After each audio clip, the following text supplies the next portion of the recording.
Of the open meeting law, please be advised that this meeting is being broadcast at a later date over the Lunenburg Public Access Channel. We are also on Zoom. That link is available online through the agenda on the town of Lunenburg's website. It can also be found later on the Lunenburg Access YouTube channel within 24 hours after the meeting. The agenda lists all topics which may be discussed at the meeting and those reasonably anticipated by the chair. Votes may be taken as a result of these discussions. Not all items listed may in fact be discussed, and other items not listed may also be brought up for discussion to the extent permitted by open meeting law. So we're going to rise for the pledge. I pledge allegiance to the flag of the United States of America and to the republic for which it stands, one nation, under God, indivisible, with liberty and justice for all.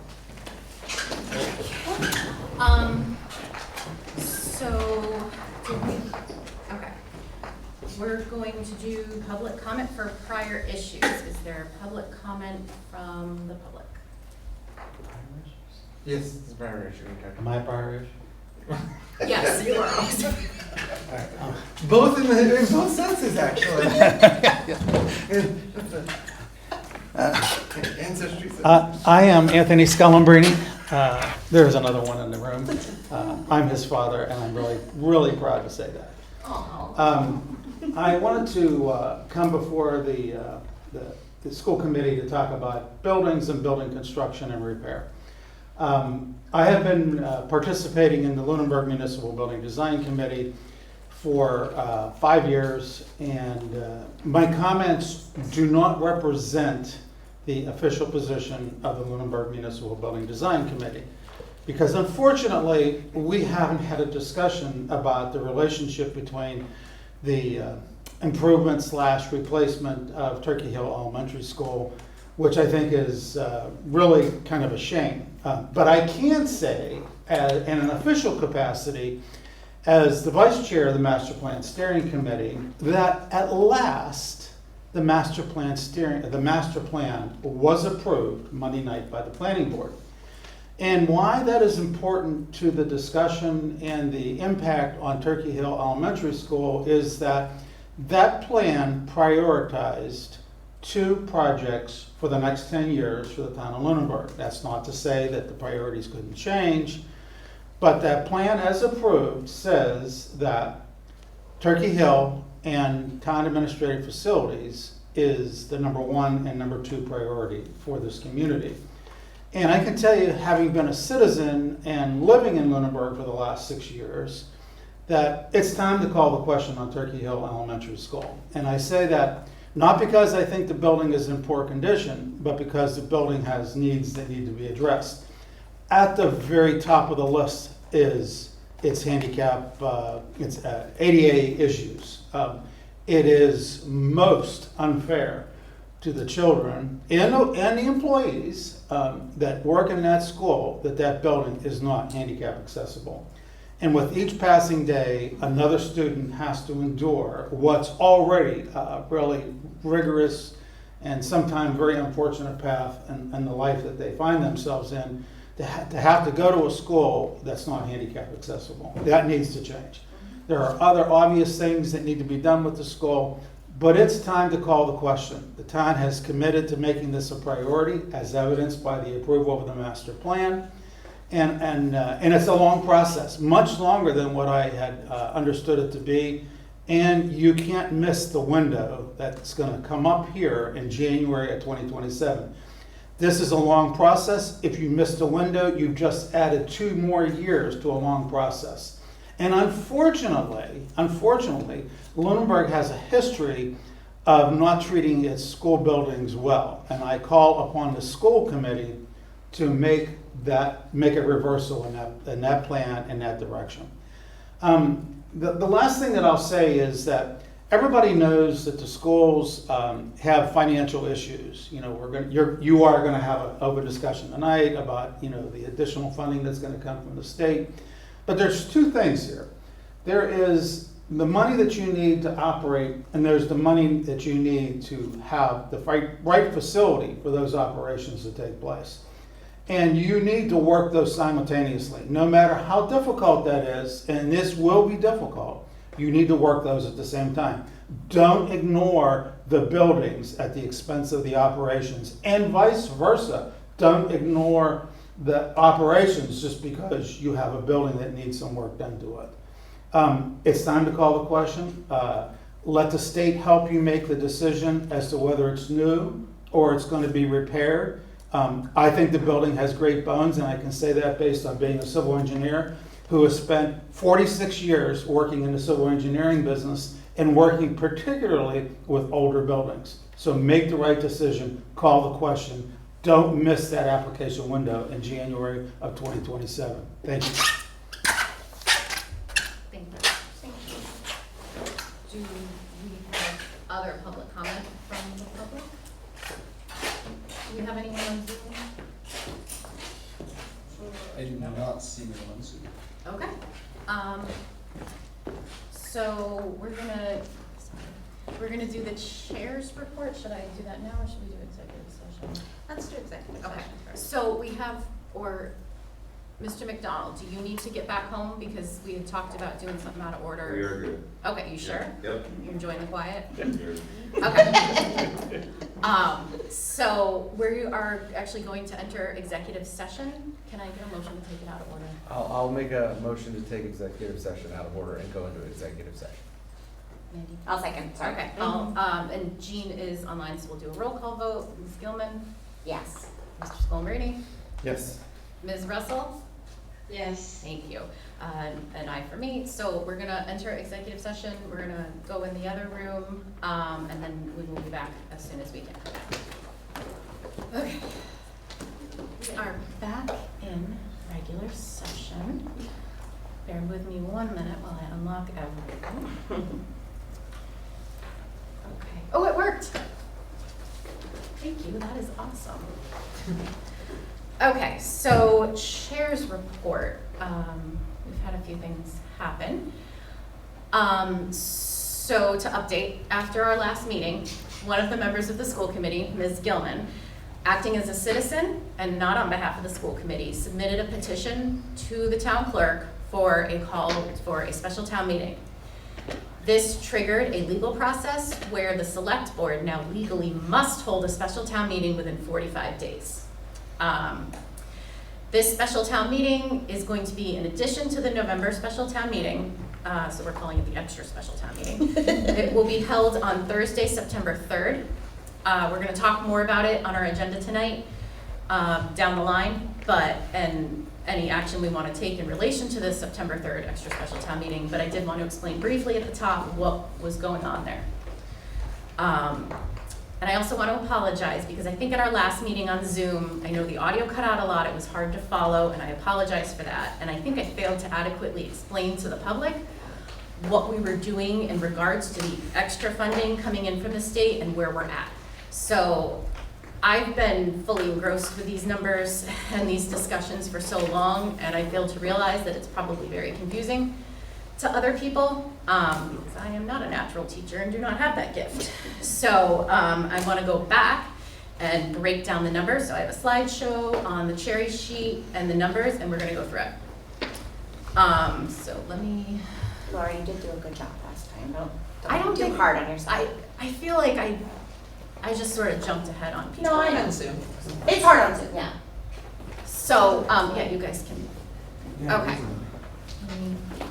So this is the Massachusetts Department of Revenue's Division of Local Services cherry sheet estimates. I'm going to show you a chart in a second that is this exact chart, but distilled down with the information that's pertinent to us. You can find it yourself online. You can just Google DLS cherry sheets. I would add Massachusetts in there. And then you can go to the municipal cherry sheets. You choose Lunenburg from the drop-down menu, and then it'll have that year. It's called a cherry sheet because historically it was printed on bright red paper.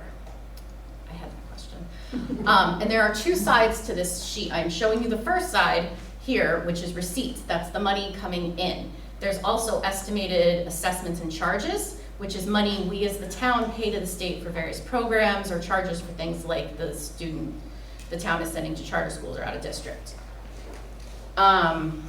What matters to us is the difference between the first budget proposal, the governor's budget, and the final budget she signs months later. The town manager has to build the town budget early in the year, and when she starts building that budget, this is the only budget that's available, the FY27 governor's local aid proposal. This is the budget our town budget is built on, and the assumptions in our budget come from this column here. The aid numbers in this budget are typically lower than what ends up making it through. So we are building our town budget on more conservative, safe numbers. There's nothing wrong with the way we do it. I tend to like the way we do it because there's less bad surprises later and we can be prepared. The state budget process is a multi-step process where the governor proposes an initial budget, and then it goes to the State House where they have new numbers, then it goes to the Senate where the numbers change, and then it goes to a conference committee that ultimately the House and the Senate come to a consensus and vote on. Then it goes to the governor's desk and she either signs it or she can veto all of it or parts of it. And it is a long, that's a very simple explanation of a long multi-month process with lots of hearings and discussions. And like anything in government, it's inefficient, inconsistent, unpredictable, and convoluted. The cherry sheets online have all the versions, but the one we care about here is the governor's local aid proposal and the final budget signed by the governor. So this column I added, it's not on the cherry sheet, it's the difference between the FY27 governor's budget and the FY27 final budget. Okay, a very brief overview of Chapter 70. Chapter 70 is the very complicated formula for state funding to the schools. It is very complicated and it would take me way too long. It would take me about hours to explain. It looks at the ability for the town to pay for its schools. Then it looks at the needs of the students and how much the student body should cost to educate. It gives us a baseline for minimal funding, the foundation budget. Then the state gives us a portion of that money in funding. Other towns will get more, but there's a minimal level of funding that all towns get. It is really more complicated than that, but that's what we're gonna go with for now. That's actually a great description. Most towns It fund, sucks, but that's really what.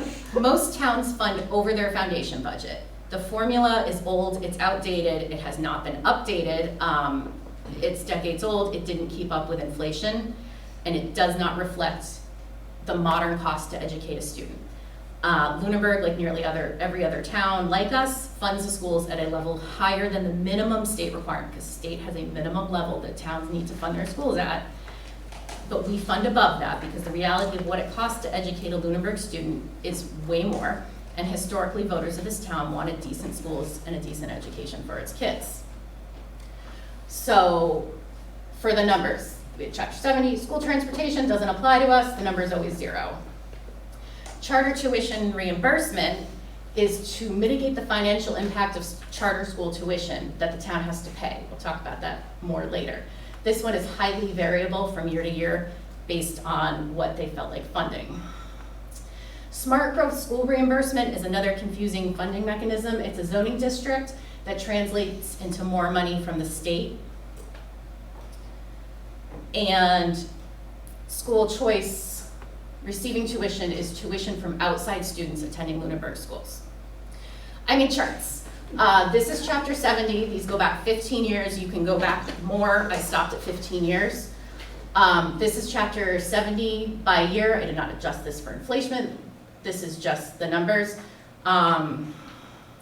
So starts in 2012, ends this year, FY27. You can see Chapter 70 has only gone up, although we had a few flat years in the beginning of this decade that did not reflect actual trends in inflation or our cost. So 15 years of historic data. This is charter tuition reimbursement. This one is all over the place. It's wildly unpredictable. It's an easy way for the state legislature to give us more one-time money without it falling into hold harmless in Chapter 70. If they put all that money in Chapter 70, towns would fall into hold harmless and they couldn't get less money next year. So some of the money going into this is a signal that extra money might not come next year. Smart growth. In 2025, so this one is also unpredictable. Only 53 municipalities have these 40R smart growth districts. It's a zoning district based on zoning to increase denser housing, I think. Ours is a little, we have one district in town, it's a little under 9 acres, it's 201 units at Tri-Town. It's heavily dependent on the population of school kids eligible living in that small district. It is volatile, as you can see from 2025 number, dropping all the way down to 0. So these are, and I'm highlighting this so we know what we can count on for money and what might be one-time money. School choice is students from outside of town who choose to attend Lunenburg schools. Every year the school committee can vote to open seats in certain grades. We usually do them at the high school, and as you can see, this has been decreasing for 15 years, and I know there's a little blip up there, but the general trend is decreasing. Now here's the fun part. This is our increases in the education area of the cherry sheets. It's $135,915 additional in Chapter 70 funds, $116,413 more in charter tuition reimbursement, $160,187 in smart growth. If you'll remember, the charter tuition and the smart growth are highly variable from year to year, and the school choice has been steadily decreasing. It went up this year. Historically, the town has taken any increases and it has not traditionally appropriated them to the schools. Any money that is going to go from here to any department in town needs to be appropriated by a voted town meeting. That's how the law works.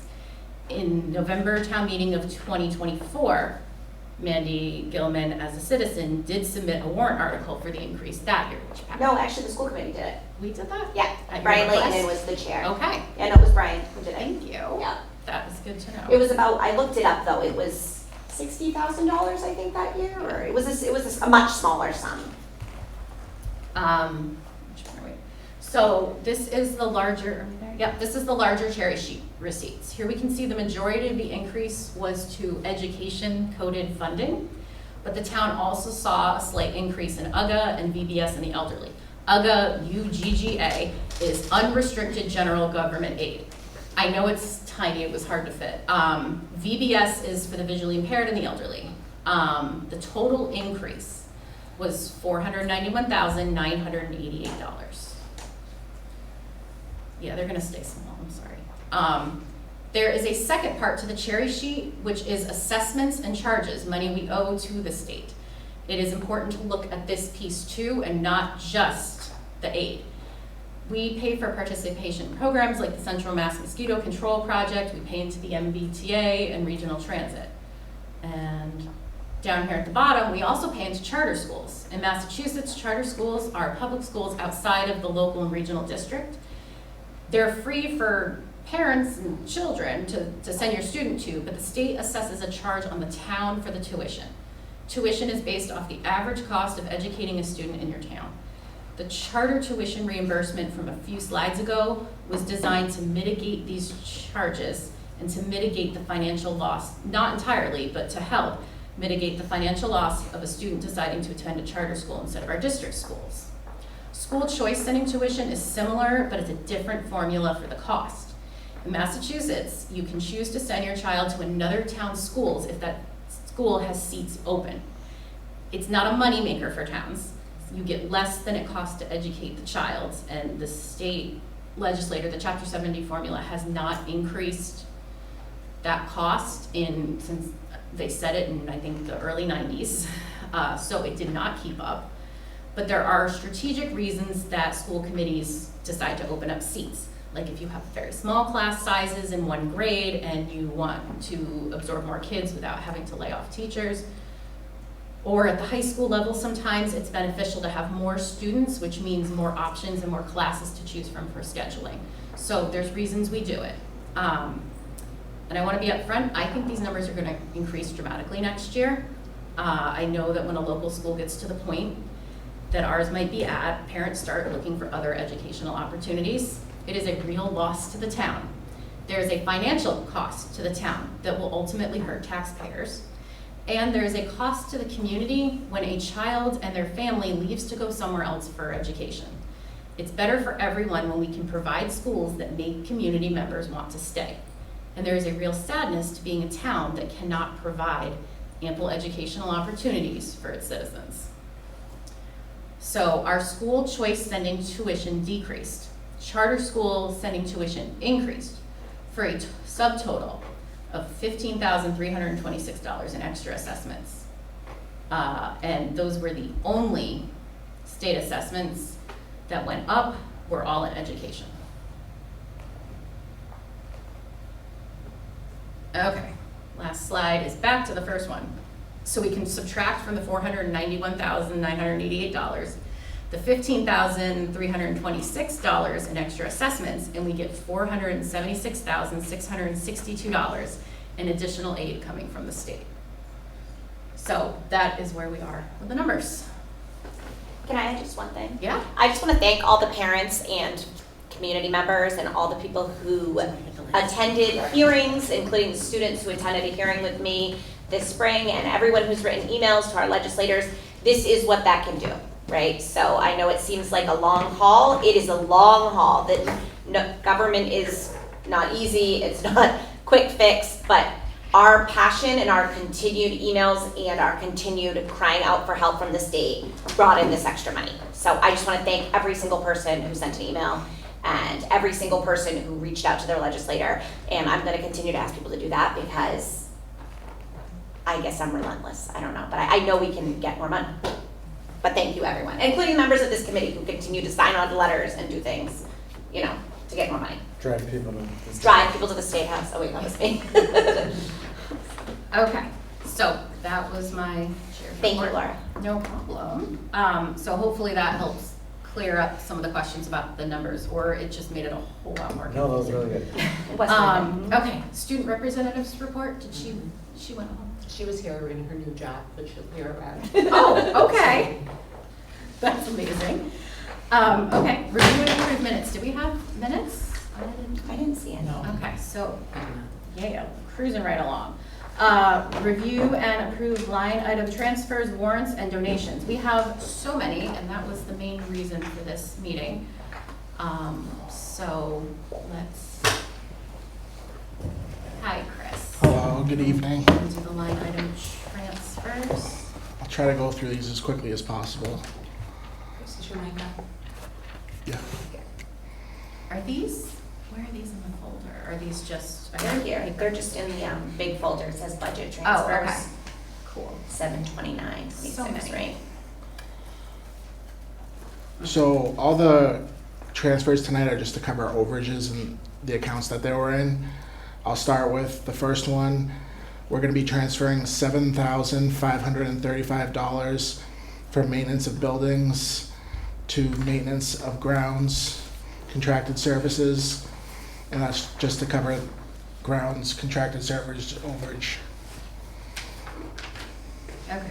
You want us to vote on these as a package or one at a time? Before we continue with this, I just want to make the public aware, this is something that generally happens within a school budget at the end of the year, is that similar to your household budget, sometimes your expenses are higher in some areas and less than another, and you move funds around within your, staying within your budget. Yeah, And that's what these line item transfers are doing. exactly. All school committees across Massachusetts? All school Are committees doing this across right now? Massachusetts are doing this right now.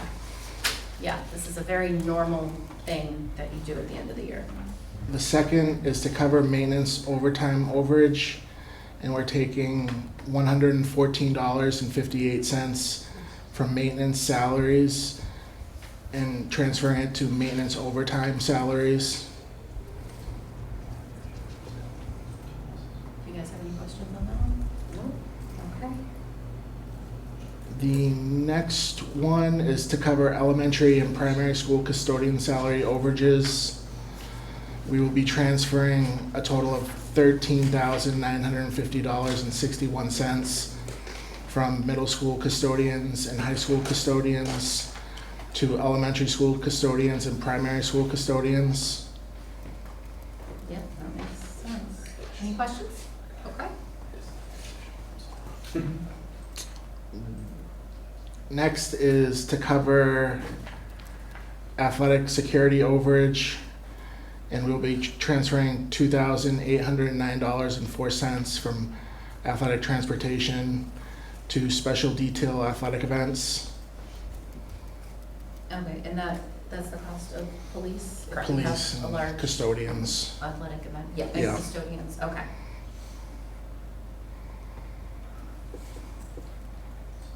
Okay, The next one is to cover regular transportation overage, and we're taking $11,000 from heating charges where we had a little bit of extra money to regular transportation to cover the overage for that. were there unexpected costs with regular transportation? It was just budgeted too low for the year from the previous year. Have we revised the budget? We for- did for the 27. Okay. Well then, you're ahead of me, okay. You guys got questions? Okay. No. The next is to cover high school guidance and high school guidance secretary salary overages. We will be transferring $16,170.37 from middle school guidance counselors to high school guidance counselors and high school guidance secretary cost. And Chris, some of that was, because that's a big number, was incurred because of the scheduling issues that happened over the summer, correct? Correct. Oh, when we had to pay extra? Correct. Yep. Okay. I was wondering where that was, Yeah, that's how that why. was gonna come out. That was last summer, which Yes. was this fiscal year. Before Jean's back on Zoom, right? Is Jean back on Zoom, Liz? Is Jean back on Zoom? I do see Jean. Yes. Yes. Excellent. Okay, I just Thank wanted to you. double check and make sure. Okay, sorry.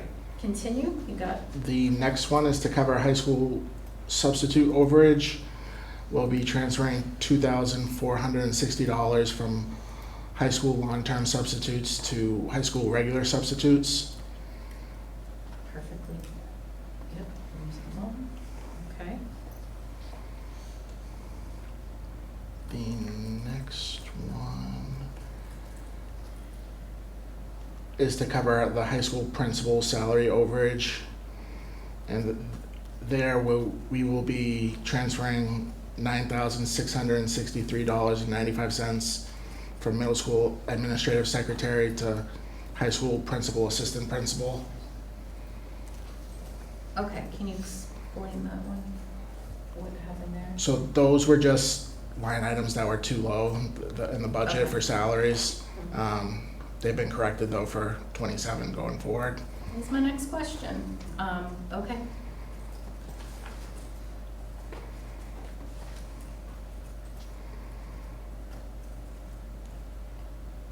The next one's kind of long. It's to cover hospital tutoring, ACE special ed paras, primary school special ed paras, elementary school special ed paras, and middle school special ed paras and high school special ed paras overage. And we would be taking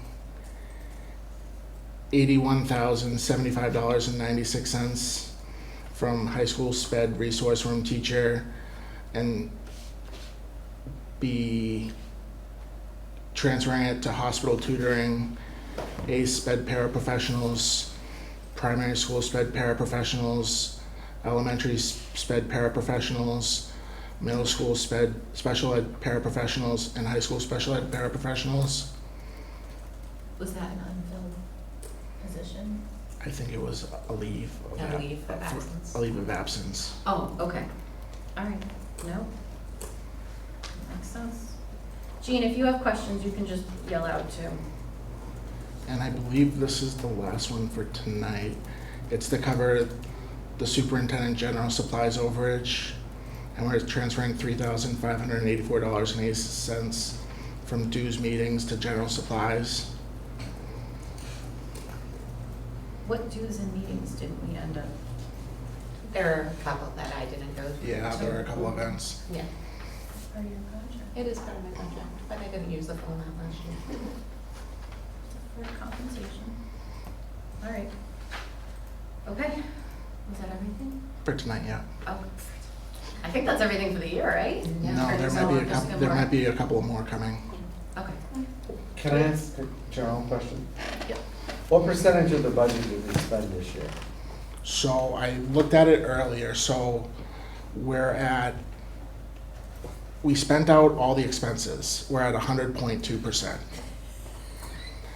With the salaries, I'm still working on that right now. I'm not sure. I know right now, it's gonna be close to, 100%. not to 100%. There's gonna be a little excess, but it's gonna be close. So the overage that happened because the kerfuffle at the beginning of the year. Yeah. That was like what percentage of our budget? Like the 654? It was a little over 600,000, Yeah. I believe, was what we gave back. I believe it was like 2.5%. Okay, Of our budget. we're gonna be Will well be less below than that. Okay. How confident are you, Chris, in that prediction? I'm pretty confident after looking at the numbers again today. Thank you. Yeah, this is, I know summer is, yeah, you don't get summers off. Because it's the end of the fiscal year and it just gets a lot. Okay, is there anything else that you wanted Do we have to vote on these? Just to? We do. Oh, yeah. We do have to vote on them as a, so can I get a motion to accept the line item transfers? I'll make a motion to accept the line item transfers. I'll second. Okay, we're gonna have to do a roll call vote. Ms. Gilman? Yes. Mr. Schoenbreding? Yes, Ms. Russell? Yes. And an aye for me. Motion passes unanimously, so go transfer. Thank you. Okay, up next is donations, I think. Yep, let's do, so real quick, we had warrant sitting at $100,507.91. And then donations, we have a bunch, which is exciting. So if you'll look, the LEAF grants, LEAF, the Lunenburg Education Accelerator Foundation, had their first year of funding. They raised over $10,000 and are dispersing 6 grants. You can look in your packet for them. I should have written out a very quick summary of them, and I didn't. I'm looking at your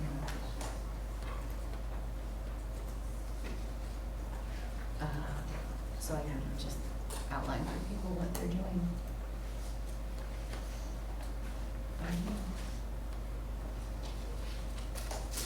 Sorry, give me 1 second. I should have written that out and I didn't. Oh, you're the best. Okay, so it is the ACE Outpost digital wireless sound system with headsets and lapel mics, erector sets for grades 3 to 5 STEM, creating confident young researchers, Revolution in Lunenburg, and Splash News and Spin Science magazine subscriptions, totaling $10,716. So thank you very much to LEAF for that. Thank you for Sybil for going after all that money. So we need to vote to approve those grants. Can we vote them as a package? Okay. Make a motion to accept the LEAF grants. gratitude, I would second.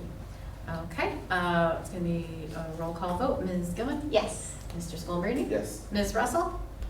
Yes. And an aye for me, so that is unanimous. Thank you. Oh, she put it here. That's fantastic. Should have looked here. Okay, so motion passes, and thank you, and I will send this down. Second. Next up is, what do we have next? Gonna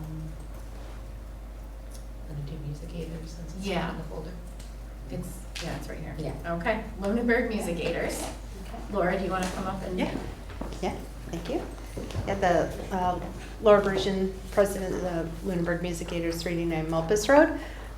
We are happy to provide 2 donations. We've got a $300 donation for uniforms for Color Guard. We have too many Color Guard this year, and we need more uniforms. That's So, such a good problem to yeah, have. I'm smiling.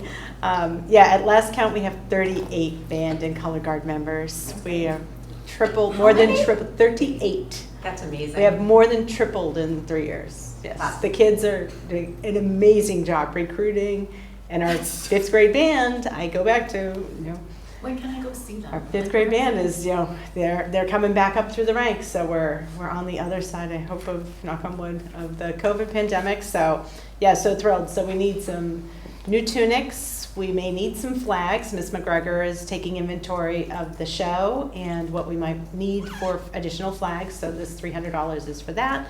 Color guard gloves and maybe some shoes as well, and if kids need more, we'll step up for more, but we'll start with that. Are they gonna be in the homecoming parade? So they'll be in the home so we're, Thursday. so thrilled, and we're getting ready for band camp in a couple of weeks, in about 3 weeks, so yeah, we're really thrilled, so we have that. We are also happy to provide $1,213 for the middle school jazz stipend and to fund that so that we can keep our middle school jazz band, which we're super excited about. And I will say, within about half an hour one day, they found themselves a bass player because they needed a bass player. So for some things, so the kids, again, just stepping up and reaching out to their friends and a little friendly peer pressure to participate. But yeah, we're thrilled with both of those, and we're grateful to Ms. McGregor and Mr. Shelton for just keeping the kids super excited about the band, about playing in concert band, jazz band, and in marching band as well. So The middle school jazz band is such a treasure and such a treat, and yeah. I legitimately enjoy going to those concerts. Yeah. Like they're, And it makes such a difference, Mr. Sheldon will tell you, it makes such a difference when they move up into high school then too as well. And just really fantastic, so, yeah, so we're thrilled with that. So we're happy to provide both of those. thank you. Okay. Thank Welcome. you so much. You're for welcome. Letting this continue, okay? I'll make a motion to accept the donations with gratitude. Thank you. I will second that. Okay, roll call vote. Ms. Gilman? Yes. Mr. Schoenbrini? Yep. Ms. Russell? No. And aye for me. Motion passes. Okay. Sports transportation. That one is in the packet, I think. Okay, so do you want to talk about the membership thing? Oh, yes, so I want to thank our generous football boosters. They had offered to purchase extra helmets for our students, but because it is integral to student safety when playing football to have a helmet, the district will be paying the costs for those extra helmets. So that donation request has been withdrawn from your folders. But thank you to them for being willing to step up and Yes. do what we really need to be doing. But thank you, that was very appreciative. Okay, so the second one is the Friends of the Lunenburg High Football Booster Program. Do you want to come up? Yeah. And I appreciate how you guys ended up structuring this. Yes, Thank you. so I mentioned at the last meeting, in light of transportation being cut from the athletic budget, the Boosters wants to provide one-way transportation to away games for the football team and for the cheerleaders. In our original request or our donation sheet, we had only had one bus, but including the cheerleaders is gonna make it so that we need to provide 2 buses, which we have the funds for, and we're happy to donate the $3,100 something to purchase transportation to away games for the football team and the cheerleaders. But we're hoping to do that in 3 separate donations so that we have some money in our treasury to start the season, which I've gotten approval for, so. That's wonderful, and I want to thank Tony for spending the time working with the boosters to coordinate on the Definitely, so much, so timeline yeah, just front so to that make sure that we are I love in that you compliance. guys worked together and found a it really good was solution. really, really encouraging, the support we got from Tony and from the school committee and from the Yeah. superintendent to make this work, and it's a really important part of the culture of the game to have the away buses, and we're so happy that is able to endure. So we appreciate all your support and your advocacy, and yeah. So I make Thank a you. motion to accept the donation. I will second. Okay, all in favor, Ms. Gilman? Aye. Mr. Schoenbrini? Aye. Ms. Russell? Aye. And I Yay. from me, so thank you. Thank you. So much. No, Thank thank you you to- guys. Thank I just wanted to say that the football team and the effort that the boosters made and the effort that the coach made to like problem solve and make this work, this is the template we need to have everybody who is doing booster work, especially for boosters that need a little bit more, it's a little bit more complex. And you guys did a great job. It wasn't something, like, I don't feel like, you guys did it all. And it was just a really helpful thing. The only thing I did was I sent a mean lawyer email that said, this is a yes or no, I don't want long explanation, I don't want to spend any money. So, It was the perfect email to the school committee lawyer. It worked. Don't give me an explanation. it worked very well. The district's lawyer got back with a yes, and that was it. Yay. She It was really literally just a replied yes. yes. I was like, Oh, okay, perfect. sounds good, let's go. That's why it's good to have a lawyer on the committee. Thank you, thank you, And thank you. we're so, much. thank you. Very much appreciate it. Thank you. It's gonna be a fun fall season. It is. I'm looking forward to it. Yeah. Thank you guys. Thank you, guys. Thank you. Okay, up next is the superintendent's report. Excellent. Good evening, members of the school committee and the public. Thank you for the opportunity to provide an update. It has been an incredibly busy summer across the district with significant progress made on several fronts as we prepare for the upcoming year. First and foremost, there has been a tremendous amount of activity regarding hiring. We have successfully filled several key positions with outstanding candidates. I'm confident that these new additions to our team will bring fresh energy and expertise to our schools. While I originally planned to provide a detailed breakdown of these hires in a subsequent report, I wanted to highlight the positive momentum in this critical area by sharing our recent appointments with you tonight, because I'm so excited about them. Harley Baker has been hired at the middle high school to be our social work adjustment counselor. Caitlin Agnulo is our new assistant principal at Turkey Hill Elementary School, replacing Dr. Cormier after her retirement. Jessica Cormier-Drozd, I think I said that right, is going to be our new chemistry teacher up here at the high school, replacing Dr. Friedman. Robert Pakazan is going to be our new .5 athletic director, replacing Ms. Burns. Nick Banks is going to be the new computer tech, replacing Walter Troca as Walter heads off for his college adventures. Kara Harunkowitz, who you saw here earlier, is going to be our new Zoom host to the school committee and our event manager, replacing Walter. Edelise Viola is going to be the new assistant principal at the high school, replacing Ms. Toussaint, who moved to the middle school. Gina Gonslaves is going to be our new reporting secretary for the school committee. She's replacing Ms. Fuller, who resigned from her position earlier this year. Sandra Ritchie is going to be the new guidance secretary, replacing Sandra Sheehy, who's transferred to special education to be the assistant to Mrs. Hanscom. Deanna Byrne is a new paraprofessional at the primary.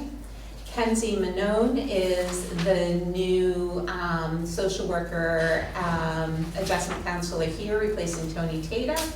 Eric Sheehan, I'm going to pause on that one because I'm not sure that one is actually happening.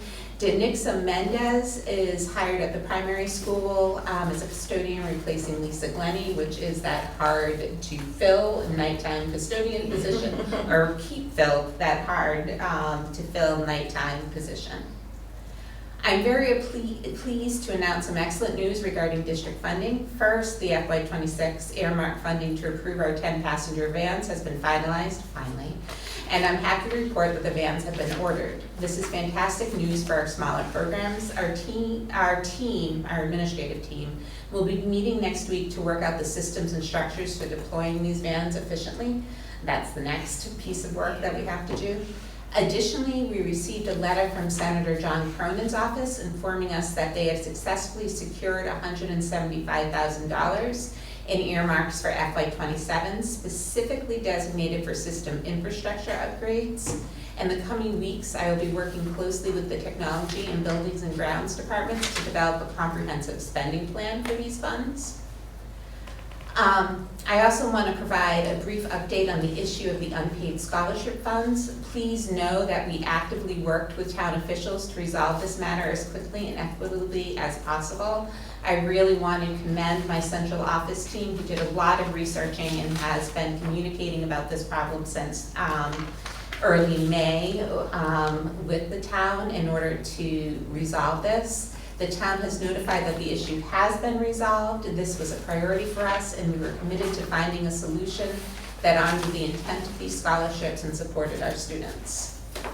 In the spirit of community partnership, I recently had a very productive meeting with Krista DeVoe, the town's new recreation director. We discussed various ways our departments can collaborate more closely. We are exploring how the recreation department might help fill potential gaps in programming, benefiting both our students and adult residents. I'm excited about the possibilities this partnership presents for expanding opportunities within our town. We have some good news about our ESSA entitlement grants. The allocation, that's the Elementary School and Secondary Education Act. The allocations for Title II and Title IV were relatively flat with some slight decreases. Title II was $28,443. Title IV was $15,109. The good news here is our Title I allocation was substantially more than we were originally told to expect, coming in at $193,820. We were banking on $96,000. Oh, wow. What reason for the increase? I don't know. And we're not asking. Yeah. Well, I want to make a note. Yeah, I didn't mean we're not asking her. I mean, No, we're not If asking there's her. an increase in low-income students. No, it's not an increase in low income. It's just, Yeah, no, what was it's, the Title II number? Title II was $28,443. I think they just figured out how to use the formula more effectively to support us than what they were initially planning on. Just like the state budget numbers Yeah. changed, the federal And numbers what do we changed. have to spend that money on? I'm going to tell you. We intend to use our Title II funding to support high-quality, evidence-based professional development in mathematics to strengthen educator content knowledge and instructional practice. Professional learning will focus on effective implementation of high-quality instructional materials, research-based instructional strategies, data-informed decision-making, and equitable access to rigorous mathematics instruction. These activities are designed to increase instructional effectiveness and raise student achievement in mathematics in alignment with the Mass curriculum frameworks. Title II must be spent on professional development, so that is our plan. Based on the district's comprehensive needs assessment, Title IV Part A funds will be used to support safe and healthy students by providing evidence-based consultation and coaching to strengthen trauma-informed practices and improve school climate. Our intention is to use Title I funds to provide instructional coaching to build educator leadership capacity, strengthen evidence-based literacy instruction, and improve outcomes, academic outcomes for students who are failing or are at most risk of failing to meet the Massachusetts academic standards. That is our plan. And you, later, as we get into more discussion, you will see how the plan all ties in for our funding. Development and networking. On a professional development note, I recently attended the annual Massachusetts Superintendent Conference. It was a valuable experience. I had the opportunity to interact with several experts regarding the Massachusetts School Building Authority process, gathering insights that will be crucial as we navigate our own facility needs and submittal of our statement of interest this winter. Additionally, I met with the founder of Ignite Tutoring, engaging in a compelling conversation about innovative approaches for student support. In closing, while the summer is often viewed as a quiet time for schools, the reality behind the scenes is one of focused preparation and strategic planning. The progress we've made in hiring, the exciting funding secured for our new vans and district infrastructure, the ongoing efforts to resolve the scholarship issue, our promising collaboration with the Recreation Department, and the valuable insights gained from the recent conference all point toward a strong start to the new academic year. I'm confident that the work we are doing now will translate into positive outcomes for our students and staff. Thank you, and I'm happy to answer any questions you may have.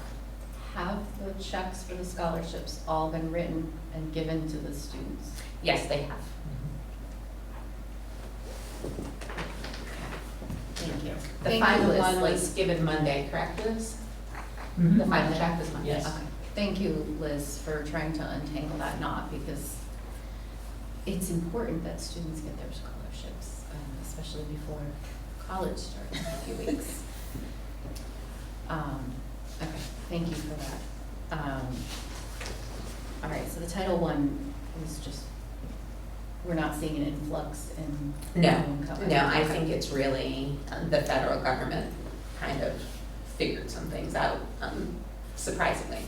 Luck with the I will take it. Okay. Thank you for listing all the hires. I was happy to see there was an article in the Ledger about one of our new hires. I think that was. Oh, about Miss Viola, right? Yeah, Miss Viola. I thought that was nice, like people, I know not everyone gets the Ledger, but it's good to. Yeah, it was a great article. Anybody out there, please go back and read it. It Yeah, no, was- it's just nice to see and happy to have, is our new athletic director started yet? He is starting August 1st. Excellent. Great. I just know that's an area of interest Yes. to many I'm- people. I'm excited about that one. Yes. He knows the challenge he's walking into. He knows the challenge he's walking into. I'm excited that he has a good business background, and I think he will get us the systems and structures that we need to help strengthen our athletic program. It is a difficult role to fill because there are so many different skill sets necessary. Correct. Again, Mrs. Burns was a unicorn in that she had so many skills. So congrats on finding someone, and hopefully, yeah, the numbers piece will also fit Yes. nicely into that because we need to start doing. Yeah, we had years prior to Ms. Burns where our numbers have been very entangled in a snarl. And we started combing that out last year, but there's still a lot of work left to be done in there. So I'm very happy to have somebody with his financial background in the position. And I like when we get people who understand what they're walking into and are willing to take on the challenge. Much like Chris, where I think we asked you, do you know what you're walking into? And you were happy to do it. So I think that helps when we have people who are excited about this. So thank you, and I'm really excited about all the new hires. Isn't it exciting?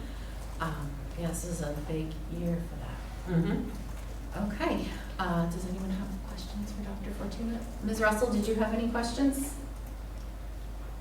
No, thank you. Okay, I just wanted to make sure in case I don't want to miss you because I don't have Zoom on my screen, so if you're raising your hand, I cannot see. All right, up next, we have new business. We already did the donations because I just saw donations and did it. So we did those donations, we did the LEAF grants. Bill, are you ready? I am. It's the fun part. Fun part. So now we are going to do the fireworks for the 300th anniversary. In on fireworks. Bill's bringing the fun stuff. So in your folders, there was a slideshow. It's labeled Lunenburg 300th anniversary. Yeah, it's just a sort of a proposal of what we have planned, and a list there, policies and everything, gives you an idea of what's gonna happen. Doesn't go over the whole show, but just their policies with the insurance information and things like that. So can you start at the beginning? Sure. Why are we having Yep. fireworks? All right, so as everybody, hopefully everybody knows, in 2028 is gonna be our 300th anniversary as a town, which is a big deal. One of the traditional events that has been done in the past is to kick off the anniversary year. On New Year's Eve of the preceding year, there's a small, short fireworks display. And it just sort of kicks off the year, you know, and usually what we're planning on doing is having some activities around the center involved earlier, like the senior center and the teen club, sort of festivities, getting together, hot chocolate, whatever, and, you know, type of thing. And it would end with a fireworks display. It may not be at midnight. I mean, that's just, some people have to go to bed. It's hard to remember. But, And you what know, do we call it in town? it's called the First Night, and night with a K. So that, Isn't it? I love it. like I said, it's been done at least twice before this, the 250th and 275th. Of course. So, And you need I've- our permission to light off the fireworks? well, a couple things. I asked the company rep to join us on Zoom, but he has a meeting. I'm not sure he's going to be able to join, but I did ask Chris Roos, and I think he might be on Zoom now, if you have any questions, because he's a seasoned veteran in fireworks. He used to work for the company. He used to work for the exact company. Yes. Oh, really? Yeah. Yeah, so Oh, wow. Chris has many talents. I Yeah. keep discovering Yeah. them, and it's I really didn't know fun. that. I didn't know that until he told me, but So he used to work for this company. great. It had a different name then, but he worked for this company. yeah, it was so it Chris was has called experience. Atlas Fireworks, and they changed the name to Pyrotechnico. One thing that's kind of humorous, that one of the proposed sites we thought about was lighting it off behind TCP. And the firework company put a kibosh to that because they said that there might be some damage to the school. And so there's probably some people that might want to light the fuse. My suggestion was the roof of For that. TCP, and let's let it go. But anyway, that It's wasn't on gonna be, fire, that wasn't gonna work anyway. But anyway, we're proposing using the grass football field, not the turf field, the practice field, I guess that's what that is. Near the end zone, closest to the high school. And Chris said it was because it's fenced off. Yeah, it's so fenced they off. can prevent Yeah. access to it. And considering the time of year, we don't foresee any kind of damage of any kind, because the ground's frozen, there's probably snow on the ground, so it's not really any issues in that respect. Parking area, we'll have to deal with the parking, how that's handled. I'm not really sure how that would work. But these are probably, so this is gonna be, I'm on the 300th committee too. So it's probably going to be a short show. Yeah, under it's only 10 6 to minutes. 8 minutes. And it's cold, it's January, so this isn't like a come and put your picnic blanket out on the field and watch the fireworks. It's a stand there after you've been drinking hot cocoa Yeah. in the center of town. Well, I mean, people can pull up on Mass Ave and park along Mass Ave, and you'll be able to see it. One of the reasons we wanted it there was to be able to have it visible from anywhere in the town center area. So that we think the most central area to do it would be, and it's fenced in, so that makes it a lot better. So that's what we're asking. It'll be New Year's Eve. Yes, I just wanted to get it on. 2027. It So doesn't we're seem gonna- that far away, but it really isn't that It's far gonna away. have a whole calendar of events, there's gonna be something every month Yeah, yeah. for nobody likes my idea that for 300 days, we all just live as that year leading up. Oh my God. I like Nobody- shaving too much. Nobody liked Yeah. that. I like shaving. So, I don't know if anybody has any questions. I think if Chris is on Zoom, he'd probably be happy to answer them if he had any questions on the actual, how it works, what happens, because I don't know that. I know they probably have to drive on the field with a box truck, and there's a trailer with the fireworks on it. What happens if it snows and there's like huge drifts of snow? It'll be beautiful. Well, I know, but how do they get the fireworks on the ground? I actually asked Chris. No, I think the fireworks are on a trailer. I think they pull a trailer behind that, and the fireworks are We'll on have the to trailer. plow or snow blow a path. Well, I mean, if there's that much snow, but I don't, it's. Yeah.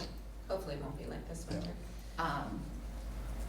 Yeah, so as you know, my one concern, because I love fireworks, was just the damage to the field, because we're not in a position to be taking on any additional costs. Right.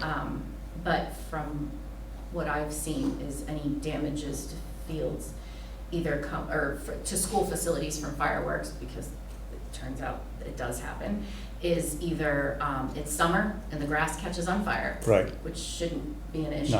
No. Or it's illegal fireworks and it's not done by a professional company. Right. So, Yeah. I think most of my concerns are pretty mitigated. And I'm very excited about this community event kicking off our 300th anniversary. Yeah, I know, it's a big deal. I'll make a motion to accept the proposal when allowed the fireworks. I was gonna ask, does anyone have any questions? I almost responded via email. You had me at fireworks, but the reality is I have not changed my position since you had me at fireworks. I'm in. Okay, yep. We're good? I make a motion to accept the proposal of shooting the fireworks off for the 300th anniversary on the football practice field on December 31st. As outlined in I would second that. the big heck yeah. Hopefully we get really close and see how they shoot them off. You're gonna be the one that worried about. You're the reason. That's why it's fenced up. Yes. That's me. Okay, roll call vote, Ms. Gilman? Yes. Mr. Schoenbrini? Yes. Ms. Russell? Yes. And, heck yes, for me. So. Thank you very much. Motion passes. Thanks. Thank you. Have a good evening. Thank you very much, Yep. Bill, and thank you for all the work that you've put into this. You're welcome. Okay. All right, so the FY '27 budget, additional state aid. Mandy? Yes, so I would like to request that the school committee relook at our warrant article that we passed at our last meeting 2 weeks ago and readjust that warrant article and ask it to be included at the special, very special, what did you call it? Extra special. Extra special. I was calling it the special special, but I like extra special at the extra special town meeting on September 3rd. So I would like to, so I pulled up what we passed Yep. last time. I would like to change the number. I wanted the school committee to have a discussion. I thought Laura did a really nice job outlining that extra funding. That is the reason I feel very strongly that we should have this special town meeting. Dr. Fortuna has been generous enough to put together a proposal if we were to ask for the $418,000, which is the amount the legislature funded Lunenburg schools above the governor's proposal. I just want to make sure I've got my language correct.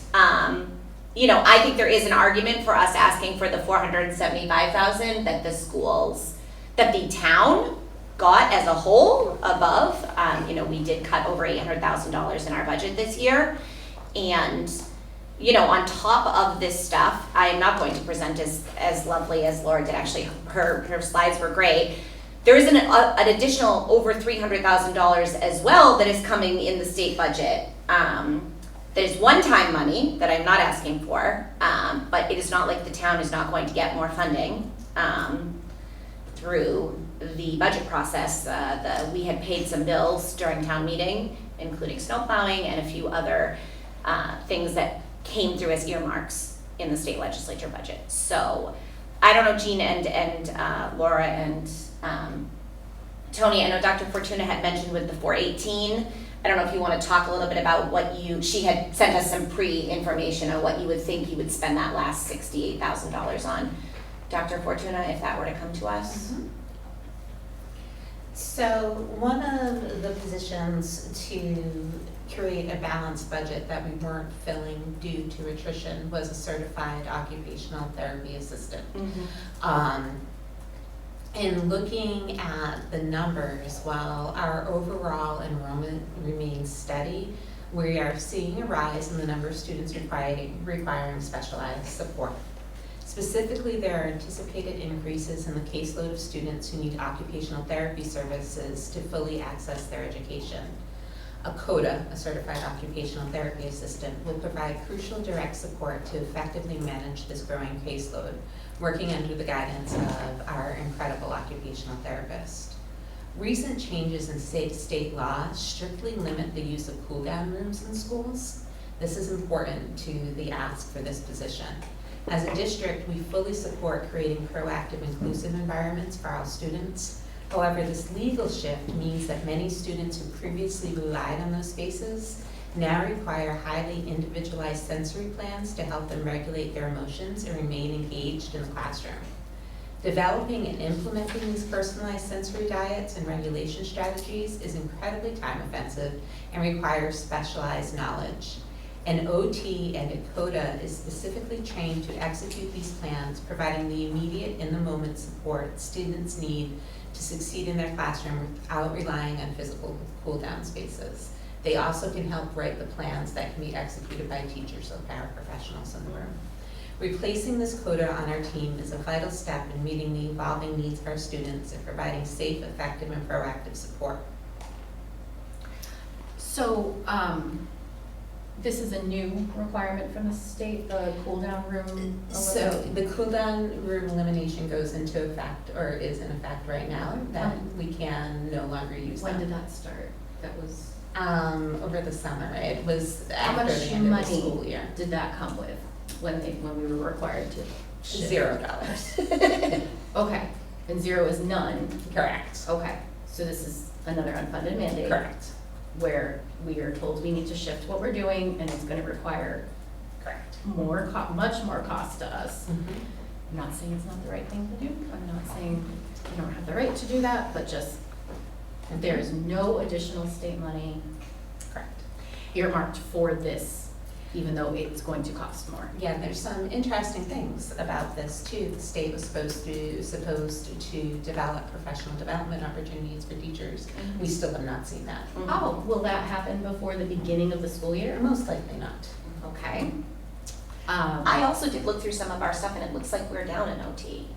We're down a certified occupational assistant. Right, which is, Yeah, yeah, yes, we, we so are. this is a We position. cut this position to get We the cut, balance we budget. cut this position to get to a balance budget, that's what I, But you know. now it's. And it's needed, it wasn't need, we didn't cut it because it wasn't needed, we cut it because the financial situation. And we thought we could skate by. And we thought we could skate by.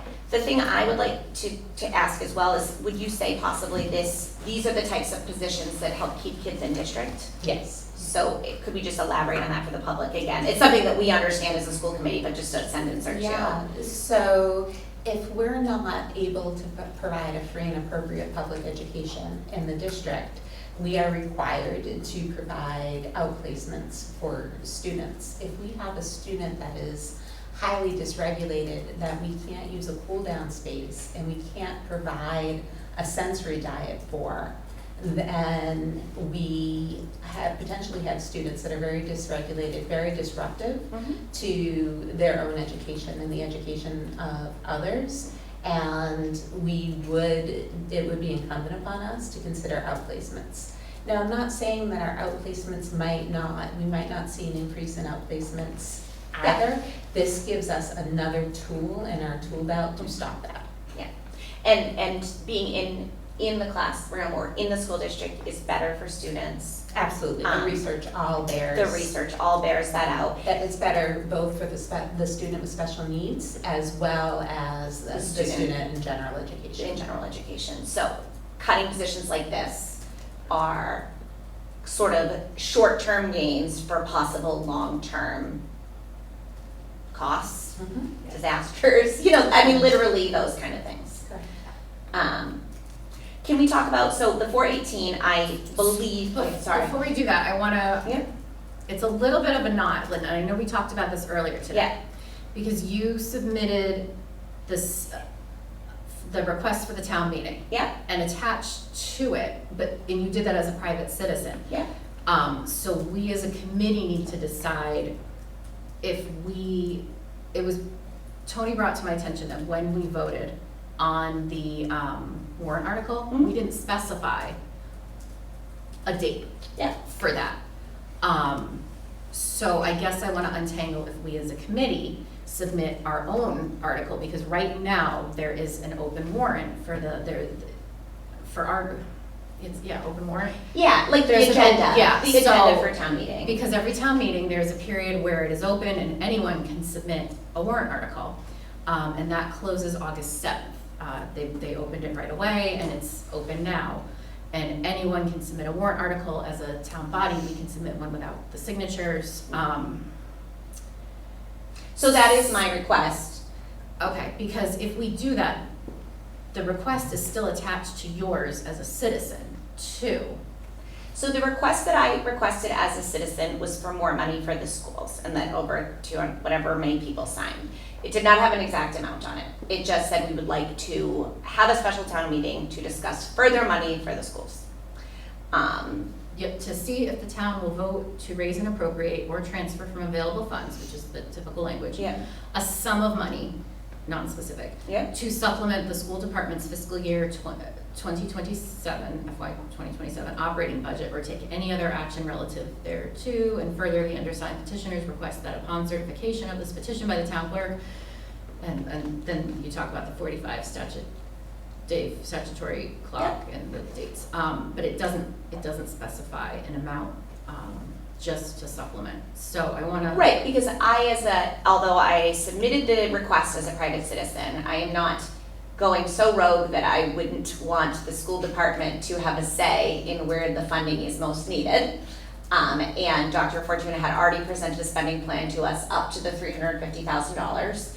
So I would like to express to my colleagues here on the school committee that I think the 418 or even the 475 is money that we should be able to spend. And I am asking the warrant article from 2 weeks ago for us to amend that warrant article to the amount we decide on, and for that warrant article to be on the warrant at the next town meeting, which will now be occurring on September 3rd. As a private citizen, I will have to discuss with town council as the petitioner. You know, if we vote on this as a school committee to add to the warrant, I will verbally say here, I will not be pursuing extra money from another, you know, the one the citizens petition filed, because I believe that when people were signing that petition, I asked them to sign to force a town meeting for more money for the schools. I didn't say how much money it had to be, and people were aware of that when they signed it. And you know, I think that me as a member of this body respect Dr. Fortuna and her leadership team and want to spend the money in the most thoughtful, effective way possible. You know, so that is why I had asked Dr. Fortuna for a proposal for what she would think would be the best way to spend that money. And I know there's been some concern about the money being volatile. I think that the cherry sheet has gone up every year over the last 20 years. And I also believe that my children and all the children in this district only go to school one each year. They only have so many years in school. And while I am not asking for I believe I'm not asking for one-time funding. One-time funding would be free cash. We have over $9 million in our stabilization account. I am not asking for any of that money. I'm not asking for the... And stabilization, you mean the town? The town does, yes, I'm sorry. The town has over $9 million, is my understanding, in our stabilization fund. And the town is getting more free cash, which will have to filter through and will not be spent for another year and a half. And I, as a school committee member, am respecting, you know, the idea that we are not asking for one-time money.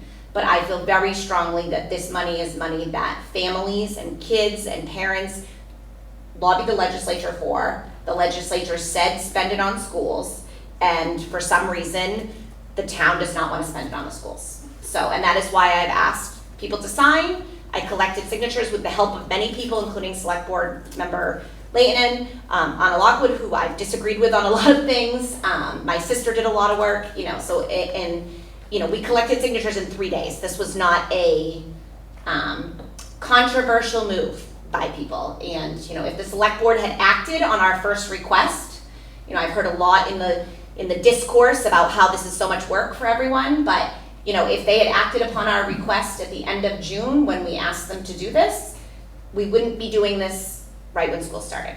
So that is my strong position. I don't know, Tony, if you have anything to say about the 418 versus the 475, or Jean, you know, because I would love your support, because I really believe the school committee should be the ones who ask for what we believe is the most important, the most important positions under Dr. Fortuna's leadership. So I want to clarify, if this becomes a school committee effort, Yeah. And I'm not saying this is a reason not to do it, Yeah. I just want us, the members, to be aware. Yep. If this is a school committee effort, then we need to be aware of the demands on the time of our staff as far as presenting and ask for information. Yeah.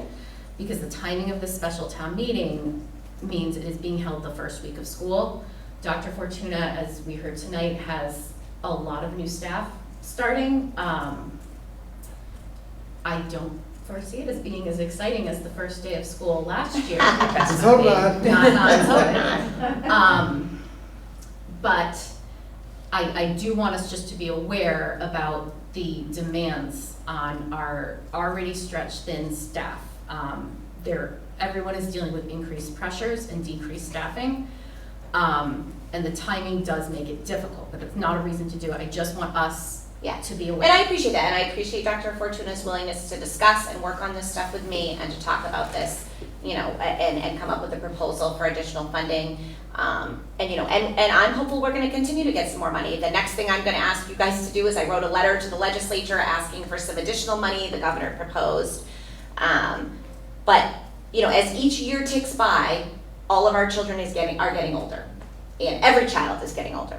And every year that we don't, because Sorry, are you laughing at my speech? That was hilarious. I'm All just of our saying, children. every child, I'm not saying this is about my kid, I The way guess is what I'm phrase it saying. is, Every you only get first grade once. Yes, You only and- get that chance to learn to read and engage Yes. with materials once. You don't get to go back and do it again. Exactly, and It's that's why I don't want precious. people in the audience and at home to think this is for my kid, because honestly, this is not for my kid. This is for all the children in our district that need these services and are continuing to be told that they are not important enough to get these services. So the second thing I want us to keep in mind is that if this becomes a school committee effort with the warrant article, then the request needs to abide by school committee and state open meeting law rules with us doing our work in meetings. Yeah.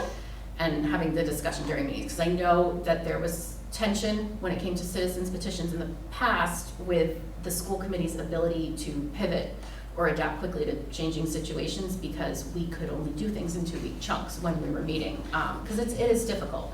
So I just want that to be aware too. Yeah, I mean, I just feel like- vote, but I want people to be aware. Yeah, I just feel like citizens petitions, there's a reason it's written into this, and there's a reason we have public town meeting, and there's a reason that all these things exist, and I can't sleep at night if I don't use all the tools in my toolbox to help the children of this town in a community that I love. Yeah, and I definitely think if we do submit a warrant article, I would like it if you could meet with the town lawyer and untangle the citizens petition part from the school Sure. part, because it's a little bit complicated, and I just I think don't people want- are making it complicated because What they if- want it to be complicated. What if we did this? What if it's- Personally, I'm not putting that on you, Laura, I I'm think putting it's it on important to look the at the fact big that people picture. want things to be complicated when they aren't really that complicated. What if we did this? What if we just said that we would take the language of the original warrant article and edit it and then vote upon that new language as a school committee? We do that, we've done that Yes. multiple times. And that way, whoever originated it doesn't matter, it is now ours. She's worried because I filed the petition that is going to be a different article on the warrant because I filed it and I'm the person of record of it, that I'm gonna go around you guys I'm not worried that you're and gonna then. go around, I'm just worried it's gonna confuse people, but I think we can easily straighten it out. Yeah, And I just think have to Tony talk to the, suggests- I'm not gonna withdraw it because I don't want withdrawing it to withdraw the I town don't think, meeting. No, no, yeah, I yeah, don't yeah, think, you know what I I mean? don't think you can. I think Once may- it's triggered, I Well, think it's I mean, I fine. can ask for $0 on that one, right, and ask for our money Yeah. on ours. I'm happy to work I it guess out, but I that's- just think it's less, I think there's a lot of people in town who want it to be complicated because obviously it's easier to blame me for things being complicated than to actually. But like, what if we just did what I proposed, which is to I take think that's, the current proposal, Yes, I'm fine. make it ours, and then put the number in. yeah, like I Right, but pointed what out, I'm you saying is there's also a second one that is filed. When people Oh, sign, yeah. that's what Laura's worried but about. hers, it's open-ended, so what she's I saying didn't is put a that number on we- it because I didn't want to go around the school committee process, basically. I So, didn't. but I agree, because like you pointed out, we did not specify a date for the warrant article that we proposed. Yeah. And I don't even, the only thing I would want to amend, the only thing I think people would want to amend would be the amount. Because we could just submit it, and the chair of the select board has asked that we just send over our language if we do Yeah. end up with language. I think that's a nice compromise. Yeah. And then it would allow us to take ownership of it in a way that would let staff work on it without running into. Yes, and I issues. promise I won't ask too many more questions. I feel like Dr. Fortuna has come up with a good presentation. I know she will have She's to. also a born teacher. I know, and she'll have to Answers present all. it that day at town meeting, but I'm hopeful that town meeting, will be. Yeah, we'll have the two, the finance committee meetings. Yeah, and the finance committee meetings, yep, which I promise I will attend, even if Laura can't be there, I will be there if And you I- want me, or if Laura can. Whatever you need, Yes. whatever you need from me, I mean, I'm willing to attend any meetings that. So, if we did the 418 number as opposed to the 350 number, we know what the additional money would be going to, Mhm. based on what Dr. Fortuna just said. And so the proposal at the floor of the extra special town meeting would be, instead of an allocation of $350,000, it'd be $419,000. And the difference between those two numbers would be spent on X, and the $350,000 would be spent on Y.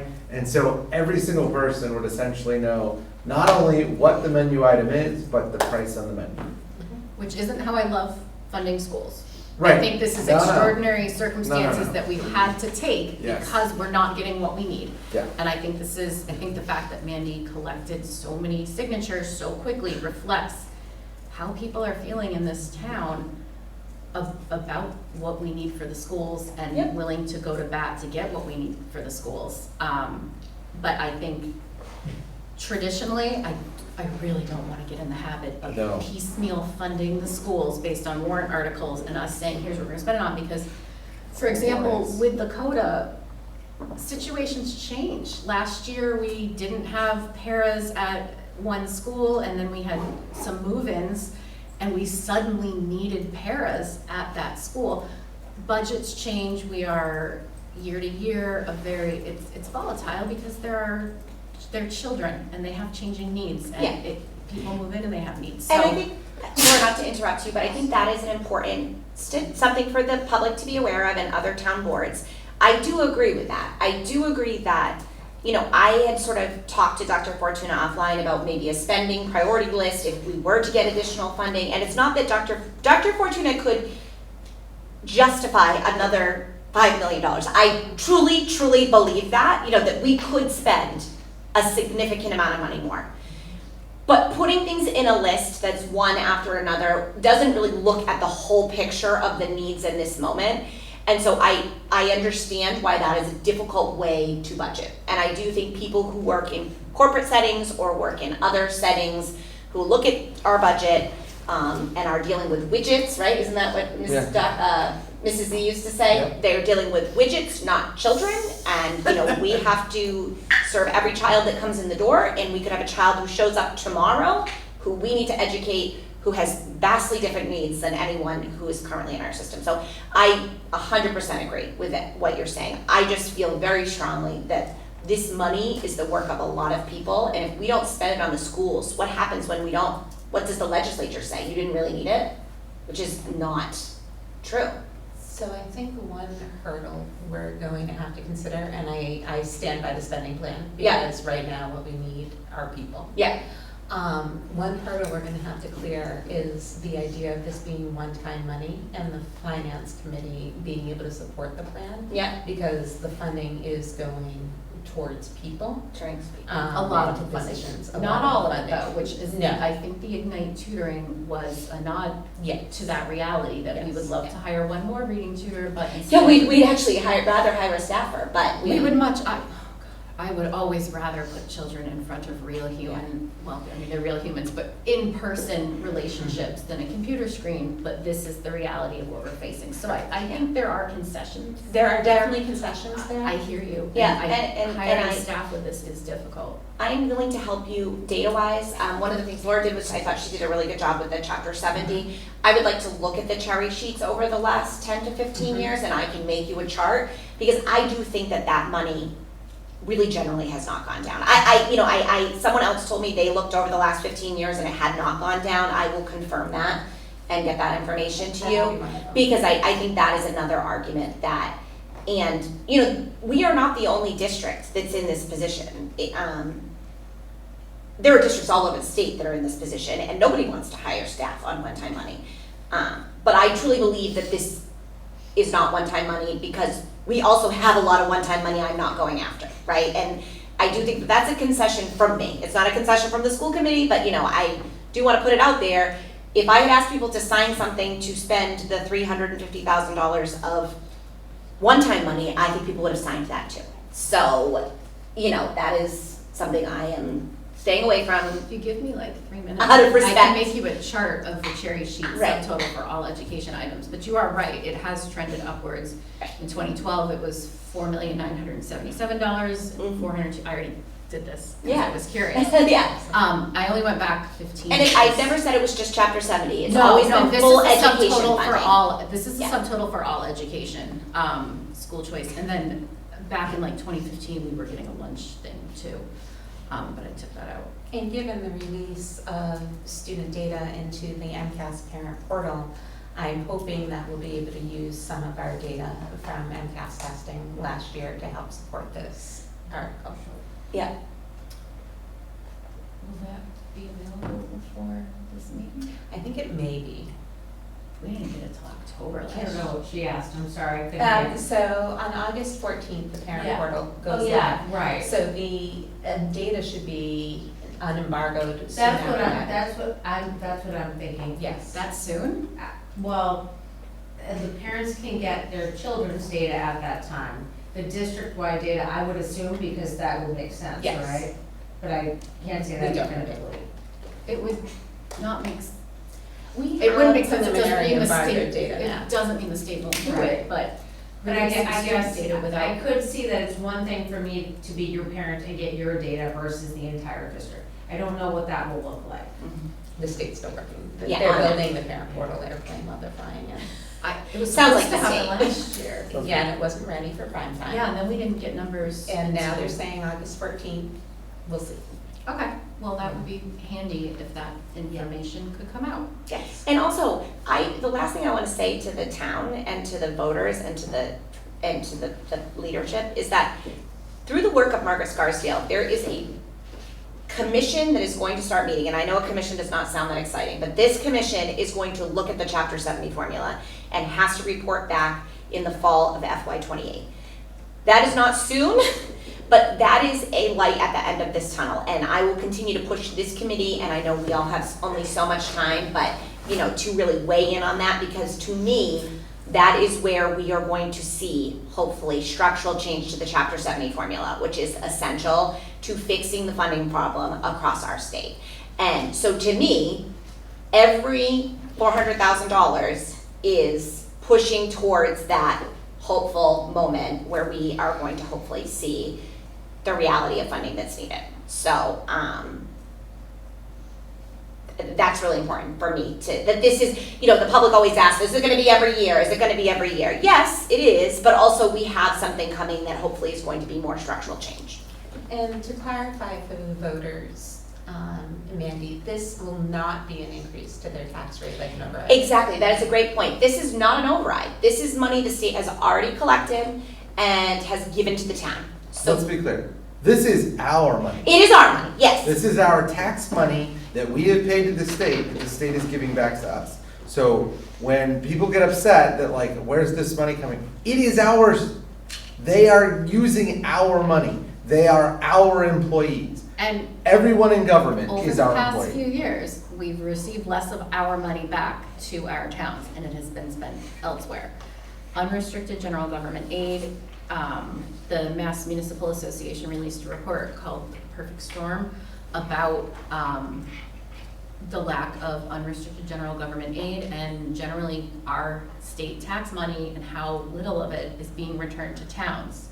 And that is one of the huge reasons Lunenburg is struggling and other towns like us without an incredibly wealthy tax base or commercial base to lean on. That is part of the reason we are struggling so much. Yep.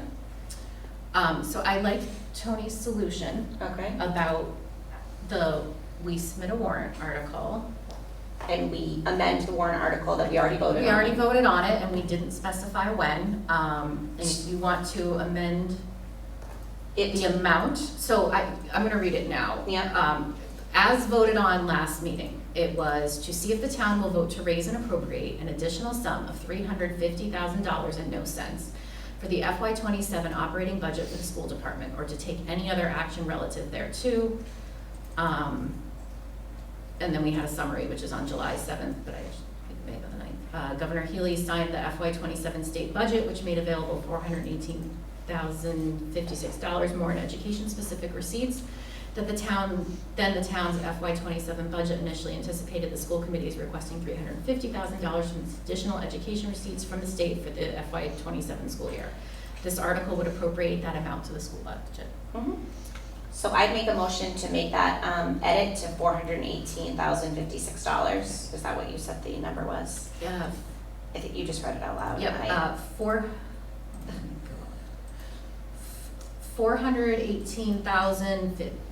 $418,056 is the subtotal of all education item increases. And to submit that for the upcoming extra special town meeting. I would second that. Yeah, nodding's not a second. Yeah, sorry. I second that. Okay, discussion? I think that first of all, I think that at our previous really quick meeting, we did not vote on the amount. We had a, We did vote on the amount. I mean, I'm sorry, we did not The vote the date, and we did not vote on whether or not we would ask for an extra special town meeting. And so the fact that we are doing this now in no way contradicts what we had voted on before. Mhm. The reason I'm voting to support more money than I did before was because before we didn't have any avenue or leverage to get more money from the town. Now that we do, I want all the money. Period. Thank you. Okay. Jean, do you have any input? I agree with what Tony and Mandy have said, that money was directed toward the schools. We should get the entire amount of the money for the schools. Thank you. I'm gonna vote yes on this, even though I know that I had met with the town manager and I had met with Renee, and we talked about the $350,000. But I can't in good conscience, I can't not vote to get the schools as much money as they need. I just can't. And I apologize for that. I just, I can't see me voting no to get the schools what they need. I can't, if a no vote for me means we're not gonna get the certified occupational therapy assistant that children in this town need, that's just not something I've really struggled with this, because I do feel like I met as the chair with the town manager and with Renee, but on the other hand, when you think about what this money represents and the students that it helps, so I am gonna vote yes. I just want to say something. A very wise person who was the chair of the philosophy department at Xavier University, when I went there, told me, and this is the most important thing I learned as an undergraduate, a wise person is always one good argument away from changing their mind. So I don't think you should worry a second about doing it as going back on your word. That is We a have- good quote. We have a fiduciary duty to make sure that we speak for the children. Yeah. And they don't get a chance to vote on how we spend their money. Even though they're the ones whose lives are Correct. affected. I mean, Yeah. the services that this provides. Will make a difference in children's lives. I mean, that's unequivocal in my mind. Can we touch again, would you mind if we touched again on why we are not using this money, why we would not plan on using this money for classroom teachers? Because I know why, but I do feel that there is a dialogue in town about, well, you guys complain about class sizes so much and then you get money and then you don't just hire classroom teachers. So can we talk a little bit about that? Yeah, there's actually 3 reasons why. One is the practicality of hiring a good classroom teacher on September 3rd, when this is finally appropriated. All of the strongest candidates will have already been hired in other districts.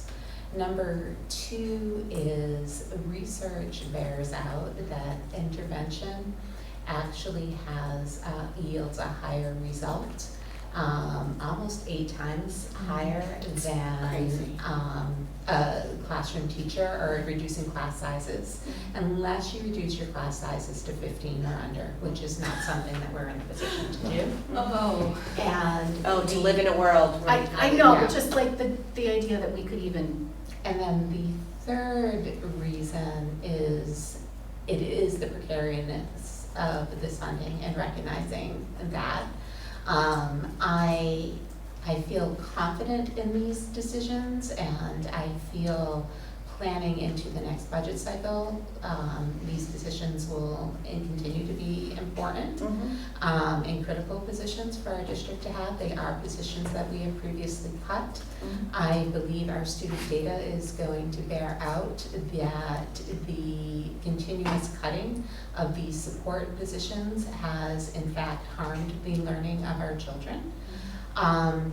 And so that is one of the reasons that we're working on restoring these and not classroom teachers.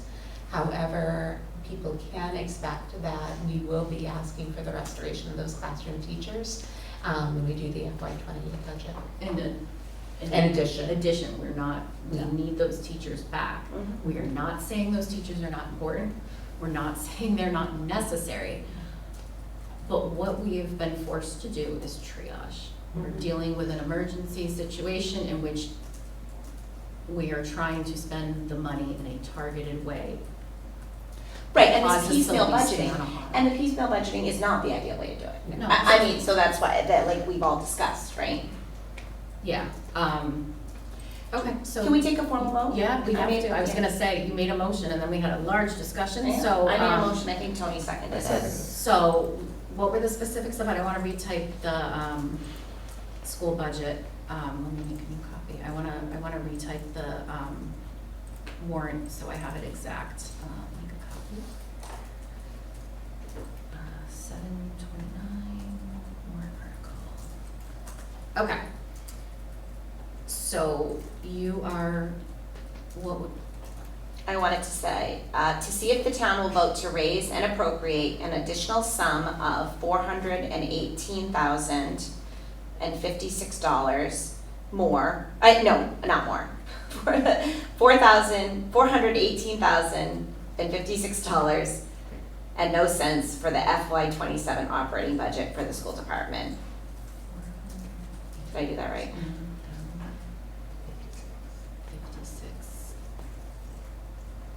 56 and no cents for the FY27 operating budget for the school department, or take any other action relative thereto. Yeah. And then, okay. And So I then- made the motion, And Tony, you seconded it? Second. Okay, so it's a roll call vote. Ms. Gilman? yes. Mr. Schoenbrini? Yep. Ms. Russell? Yes. And it's a yes for me. So the motion passes. Can I ask my second thing about the FY27 budget now? Yes. That we're gonna do that now? So, in addition to this money that the governor, was in the FY27 budget, the Governor Healy proposed the other day an additional $100 million of the millionaire's tax money to be spent on schools, with a targeted per pupil amount, and that needs to go through the legislature in order for that to happen. The good news is that the language proposed would come straight to the schools, so it wouldn't have to go through town meeting. So I wrote a letter that I'm hopeful that the school committee will sign and that we can send tomorrow to the legislature. Did you send that to everyone? It's in the folder. Oh, okay. I sent it to Liz earlier today. It says letter to Oh my gosh, legislature. We kept you really busy. 729. I mean, I can read it. Basically, it would be to the Senate President, the Speaker, the Chair of both chairs of Ways and Means.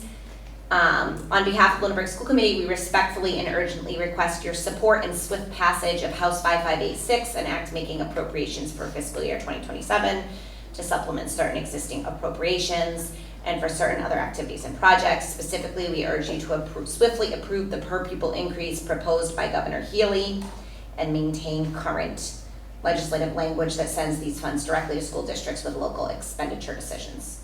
Okay. I And- changed my last name spelling on there. Oh, I'm sorry, did I spell your name wrong? Yeah, that's all right. You sing it to the Mickey Mouse song. So, Um, do you want me not to say disaster? Our district has got staff positions for the last 3 years and it's on the brink of disaster. I Is that a little actually- melodramatic? I actually thought it was not melodramatic enough.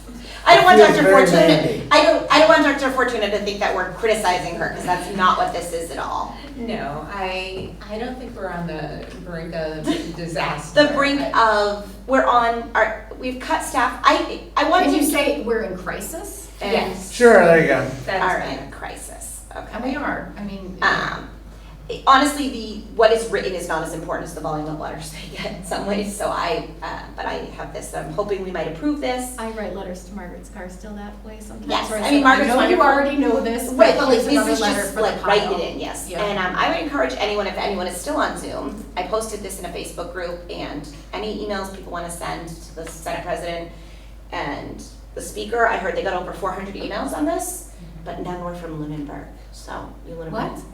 Yeah. So I'm happy to sign this. Yeah. Do we want to sign it as a committee? Yeah, I mean, if we vote on it, we can Okay. sign it as a committee, right? Tony, do you want to make a motion for us to sign on, are you okay with the wording of the letter? I'll As make long as a- we change it to crisis. I'll make a motion to accept Mandy's letter to the legislature regarding the $100 million allocation from Does it work Millionaires better Fund. if we sign it in person and then mail it in, or does it? No, I think it would be better if we just PDF and email it to the folks, which I Sounds can good. get Liz exactly who, Okay. I'll send it from my email, yeah, that would be great. and actually, we can all do that. Yeah, that'd be great. I can send everyone the email addresses, and just PDF it, or take Okay. the draft off of it. You tell me tomorrow what you need help with, and I will get it. Yeah. Or Laura, because you'll have to, Liz will have to put it on letterhead, right? Yes. So, Yeah, you know how to do, I don't know how to put things on letterhead. I don't even know how to do that cool little draft thing you do. I don't know why that impresses me of all the amazing things you do. That one always gets me. The power of the drafts. Like, Yeah.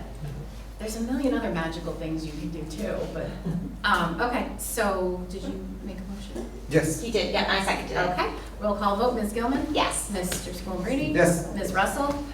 Yes. And a yes from me. This could be another $170,000 for the district, and Dr. Fortuna did give us a proposal on that as well. This is very TBD though, because this money, I don't know that we're gonna get this money, but we should ask for it. Yes, I was actually very irritated. Number one, I've seen people saying online, didn't the governor just give you all that money?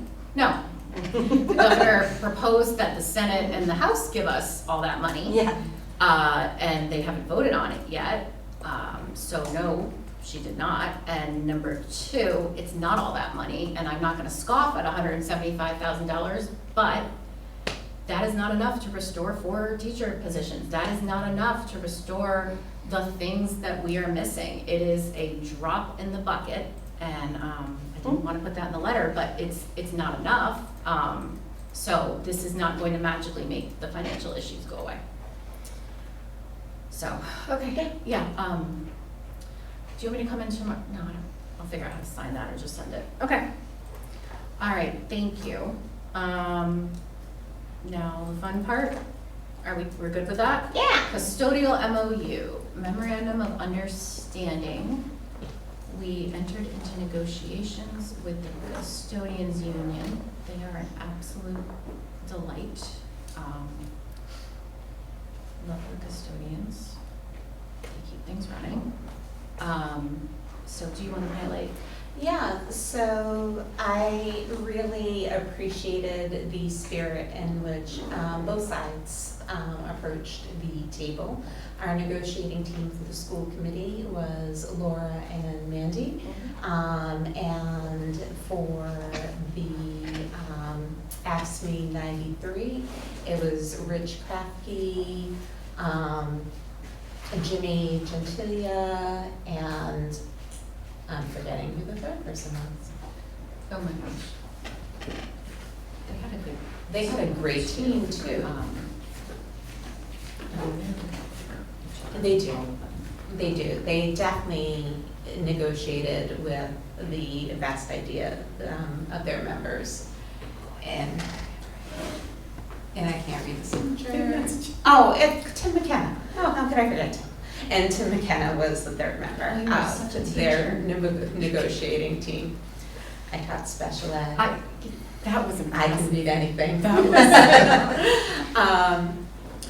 So in FY '27, the custodians will receive a 3.5 increase, in FY '20, a 2.5% increase, and FY '29, an additional 2.5% increase. In addition, we added 2 steps because longevity, keeping people in these key positions has been an issue for us. Article 5 of the contract, we're changing the dues deduction language that was in the contract to more closely match the language on their AFSCME membership cards. Article 6, the grievance and arbitration process, we're removing all instances of working days and we're replacing with business days. Article 7, for arbitration, we're changing AAA to the Labor Relations Connection, which actually makes permanent the side letter in Article 22, Section 9.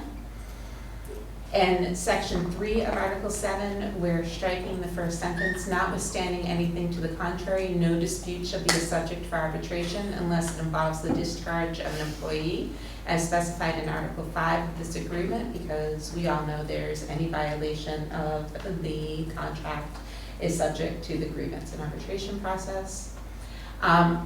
Article 10, Section 15, no one outside the bargaining unit shall perform work normally done by those employees within the bargaining unit on a permanent or indefinite basis. Temporary employees may be employed to assist with the work inside or outside the buildings. Temporary workers shall not work more than 6 consecutive months, and it is understood between the district and the union that temporary workers shall not be used to erode any rights or benefits of bargaining unit members covered by this agreement. The district shall notify the union of start date, work location, and anticipated length of service for any temporary workers. Article 22 for miscellaneous provisions, Section 2 longevity. We added a longevity step again aimed at retention for custodians that have worked with us for 5 to 9 years of $500. We also changed the other longevity amounts from a percentage to a dollar base to make budgeting slightly simpler for all of us, including our workers. 10 to 14 years will be $1,000, 15 to 19 years will be $1,250, 20 plus years will be $1,750, and Section 5 under Article 22 miscellaneous provisions is the clothing allowance, and we're increasing that to $455. This has been ratified by the ASME Council 93 based on their signatures, and the PDF you have in your folder, and we're looking for the school committee to do the same. All right, Mandy, you're on the negotiating team. Do you want to make the motion? Yeah, sure. Or actually before, well, we I mean, it was a great, yeah, I mean, we talked about it in executive session, that it was a very amenable process and everyone worked together well, so I'll make a motion to accept the changes, the new contract for the. I will second. Okay, roll call vote. Ms. Gilman? Yes. Mr. Schoenbrady? Yes. Ms. Russell? Yes. And a yes from me. Just want to say that it is delightful to have people that are serious, prepared, and ready to go. In what, negotiating? Yes. Yes, oh no, they were wonderful. Not just them, you guys. Like, it is so helpful. You would be shocked at how many times you go to these sessions and it's just a bunch of posturing. We didn't have any of that. No, it was good, and I mean. And I don't mean that the sessions here. I meant that from my professional experience where it's It's just also- miserable. It was fantastic to hear how much the custodians and our maintenance people just truly care. They care about the students, they care about the conditions of the school. Rich was talking about after he retires, things he needs to see done because he's worried about what's gonna happen to things after he's retired. It was just, I don't know, it's really great. We have I think one of our biggest strengths in Lunenburg is our employees. So this was a good process. Okay, old business, FY26 budget, updates on your end. Do we want to table this Let's until table we that. have more information? We kind of talked Yes, about what we about more had. information, Okay, yeah. Do I have to vote on tabling? Yes. Okay, can I get a motion to I'll table this? Make a motion to table. I'll second. Okay, roll call vote, Ms. Gilman? Yes. Mr. Schoenbrady? Yes. Ms. Russell? Yes. And a yes for me. Okay. Public comment for issues discussed tonight. Oh, yeah. Of course, yeah. Okay. One more thing. Laura Brusian, 389 Mulpus Road. I just want to thank Ms. Gelman and the others in their efforts to secure that extra funding. I think it's a strong statement that the state says this is what we're allocating for education, that comes back to those that educate our students, and that it doesn't get used for other things. I think that it truly is what it should be used for. Additional funding under the governor's per student is from the millionaire's tax. That is in our Constitution, that those funds are used for education and infrastructure. If the governor is saying that those funds are coming from that tax, that's what the taxpayers paid it in for. It is in the Constitution. That is not a discussion, that money comes back. I know that our kids are already struggling with the full impact of some of the cuts that have already been made year after year. We have not even touched on restoring things that have been cut for several years.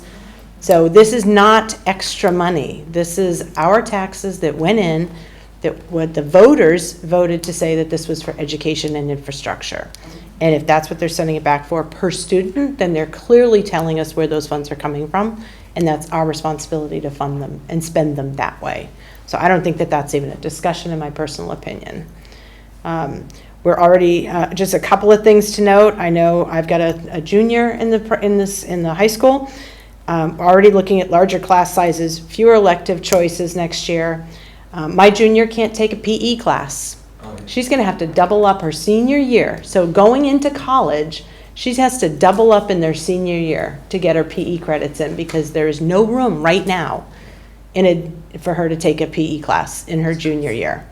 I hope that doesn't have an impact on what her future plans are, and that somebody's looking at her transcript saying you have to double up PE. I mean, there's just things like that. Our kids should not face these repercussions for the decisions that we're being forced to make. Okay, so just things like that. I just want to, I'd like to, if we can get that, where that email needs to go, and really encourage the public. It does make a difference when the voters make their voices heard. Those emails do get looked at, and it's not like there's 7 billion of them that they're getting and they're not going to get to yours. They get 400 emails. They're looking at 400 emails. It's just, that's the thing. And to have Lunenburg not be the where's Lunenburg? To be, oh, this is Lunenburg. This is, the squeaky wheel gets the oil. Absolutely. Absolutely. And I think, like I said, I think it was a very good point Mrs. Scalabrini made as well. This is our money that was paid in. We're not getting extra money. We're not taking money from other cities and towns. We've paid this money in.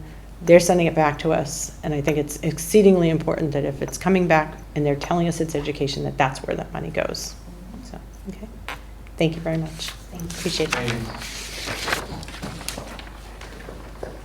Okay, do we have more? Okay. Yes. We have 2 online. We have Anna Lockwood. Okay. You might have to call them out. Okay, Anna Lockwood, do you want to unmute?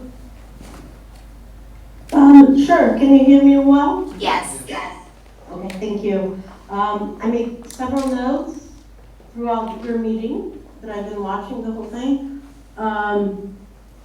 First, well, not first, because like I said, I made the notes.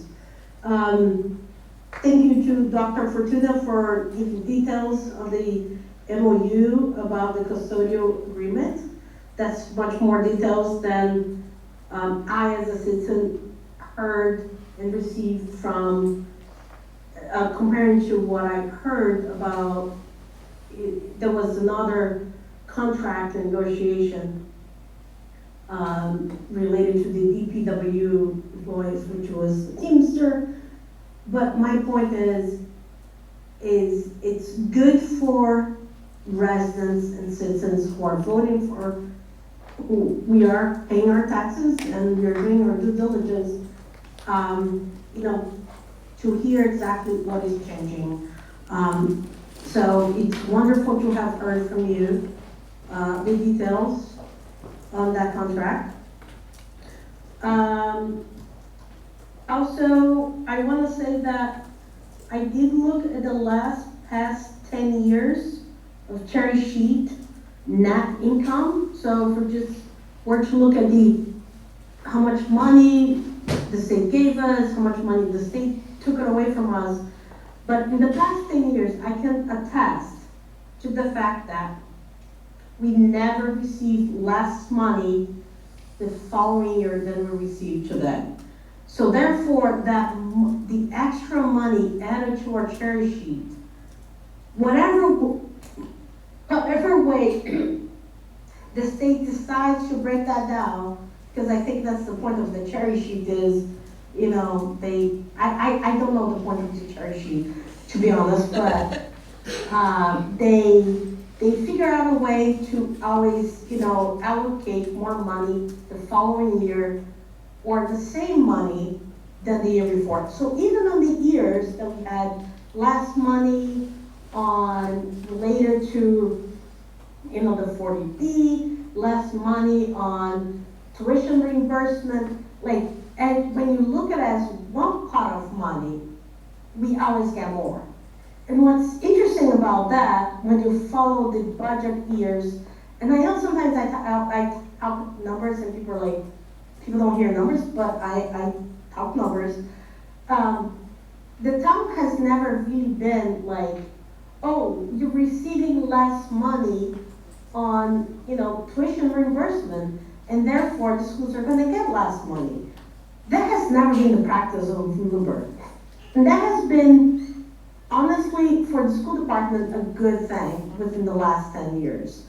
So this idea that, you know, this is not recurring money, it's fictitious, it doesn't bear with the data. And, you know, I was in the FinCom meeting last week, and people said, oh, there was 2009 and 2001. It's like, yeah, let's not operate on the two exceptions that we were able to manage. So anyway, so this recurring money, this $400,000, $418,000 you just voted, needs to be added to your budget. And you should expect that as a recurring money next year. Also, I wanted to thank the people for, in this committee, they're willing to do something different. I know Mandy really went outside, you know, what has been done, but I think she got something important done.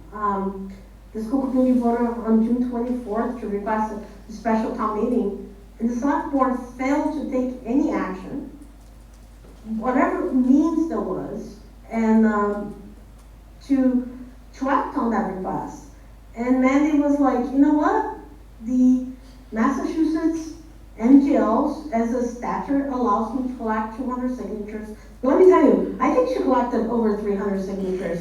So good for Mandy to not be willing to just do the same thing over and over again, and just act on what's the right thing for the students of Lunenburg.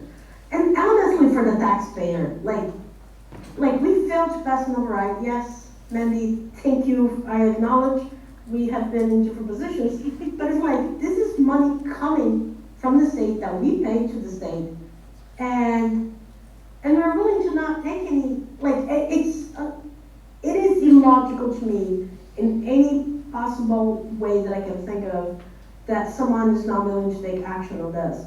So thank you, Mandy, for being brave enough to do this uncomfortable thing, and thank for the school committee members to do this, you know, taking the vote that you guys did today for them.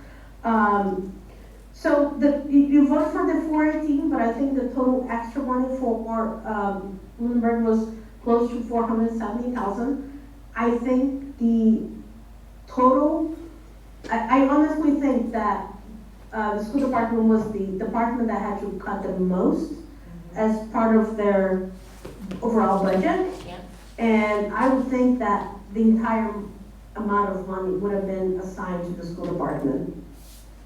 Also, I want to give kudos to Mandy for making a warrant article that was appropriate to bring to this meeting, because the final number and to bring to a town meeting is usually on the motion.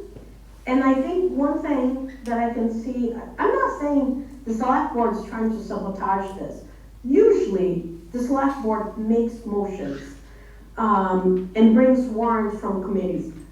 And I think, you know, I hope the select board step up to the plate and it behaves as it always has done, and brings the motion and don't make more drama than it needs to be on this And by the way, this is a special town meeting. I know You're- we're trying to say some You're extra, getting over but this is a time. special town meeting. Thank you. No, This you- is a special town meeting, and it is allowed by state law, and you should not be putting special qualifier into it. It is a motion that was, a town meeting that was selected by all the 300 plus citizens and residents of town that did that. So this is not a special town meeting. This is a special town meeting as allowed by the town, by state law. And I hope the select board steps up to the plate and don't become obstructionists in this process. I wonder who would help Thank us you. if they did. Thank you very much, Ms. Lockwood. Thank you. Thank you, Anna. We have Kara. Kara, if you want to speak. Hi, I just had like a quick question about something that was mentioned earlier. Yeah. When listing new staff, you mentioned a part-time AD. Will they also be a part-time vice principal or no? No, they will not be, Kara. That was an excellent question. I just wasn't sure because Ms. Burns was both, so I wasn't sure with the new AD, if that would be the case. Thank you. Given the money that the budget, it looks like we're gonna hire a full-time assistant principal, so. Should Oh, town meeting two appropriate full-time funds. assistant principals. Yeah, should a town meeting appropriate the funds? Yeah, which is what we Okay. had 2 years ago. Yeah. Great, We thank you. had to separate out the positions because, like I said, with the athletic director, the ability to do that job requires a really specific but varied skill set, and finding someone who can do that and be a vice principal, It's difficult. Mrs. Burns was a rare unicorn. So it didn't work. So we're going to have a halftime, it was budgeted as half and half, so now we're gonna have a halftime athletic director, and then should town meeting appropriate the money, we'll have 2 full-time assistant principals, which is the staffing level appropriate for Thank you. the school this size. Thank you, Kara. Is there anyone else on Zoom? Nope, there's Okay. no more. Just no one in the room? Okay. So we're not done yet. Okay, so reports from subcommittees. I actually got some. Oh, Because municipal building, I don't know if you heard, Tony, municipal building design met No. last night. I heard on the way into work and the way home from work. So last night there was a joint meeting of the select board and the municipal design committee that for some reason I didn't think was gonna be 3 hours long, but it was. So Dave Blatt did a presentation, because he has absorbed a lot of information about, the green communities, and grants available and the MSBA. So he'd also like to come and talk to us because he has information specific to the schools. So he talked a lot about that. If you're interested, I suggest looking at, the meeting because it's just, there's a lot of dense information, about what the state is doing as far as, financial help for towns planning renovations or new buildings. And then we discussed TCP, and the building, we did not take an official vote, it was not on our agenda. But we did take kind of a straw poll about what we think the future of TCP should be. And the general consensus, with one very vocal no, was that the TCP likely should come down and that there is no municipal use for it, and that the building has, it has gotten a lot worse since we were in it. The schools vacated one wing of the building right when Dr. Fortuna started. There was a flood and there is a lot of water damage. The roof is shot. The roof was done in 1986. It was supposed to be a 20-year roof. In 2012, the town did a fix on the roof that was supposed to get us 1 or 2 more years. And we're at the point where they can't even walk on the roof because there is no oil left in the membrane, and even walking on the roof destroys it, so you can't even look at it. You can't get up there to fix it.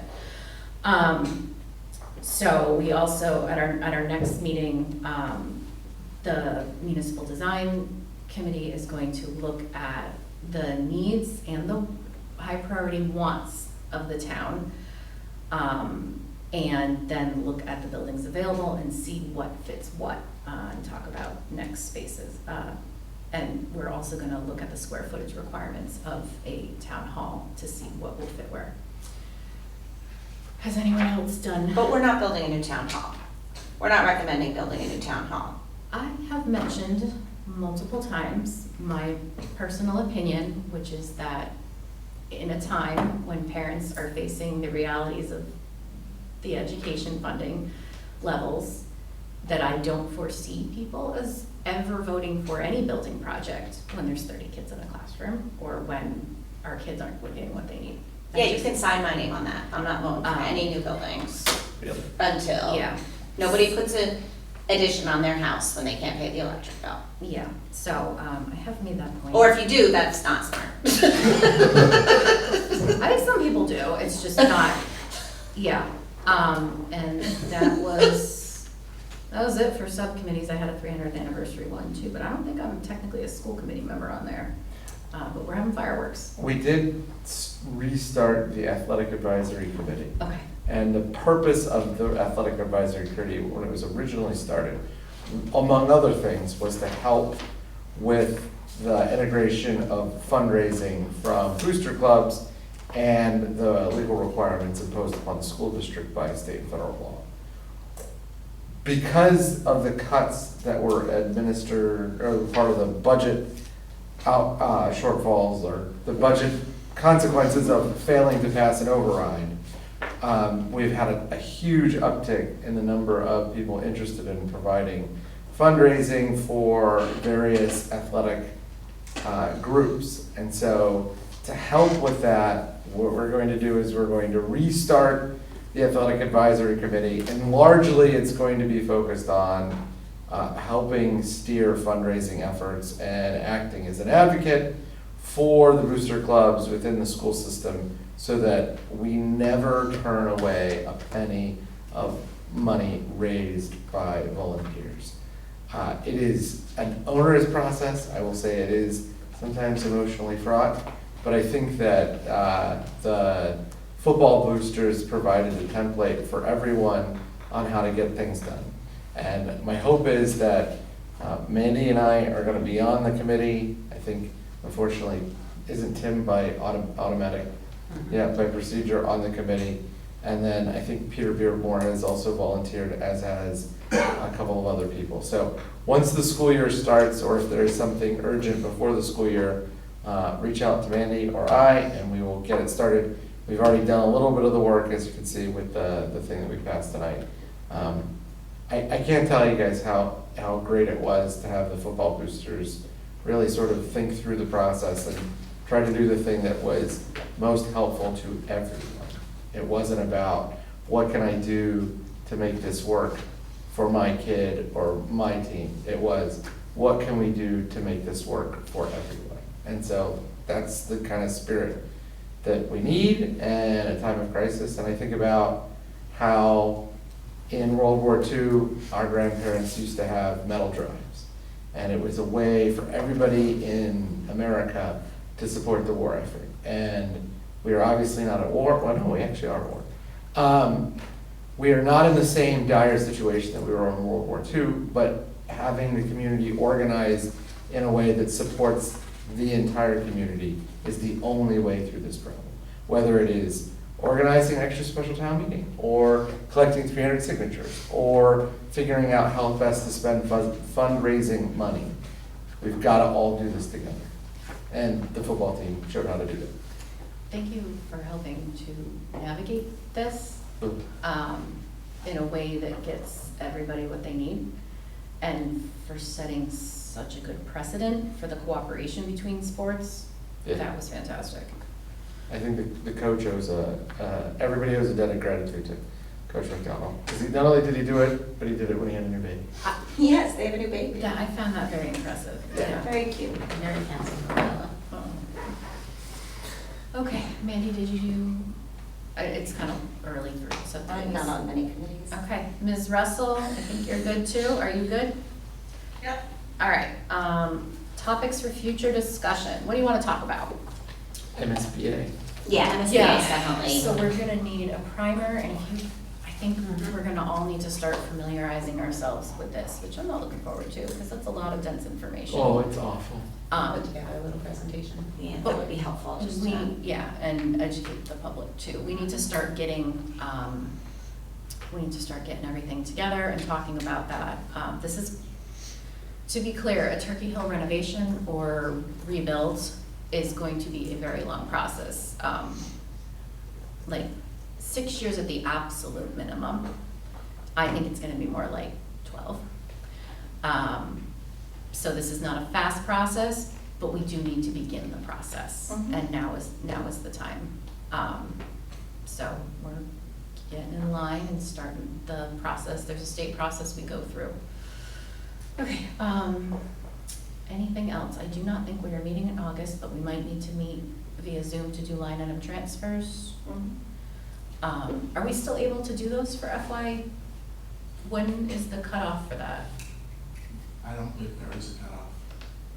Not right now, Not right now, anyway. Okay. Because I remember we were doing them in September of last year. Okay, so we will get to those.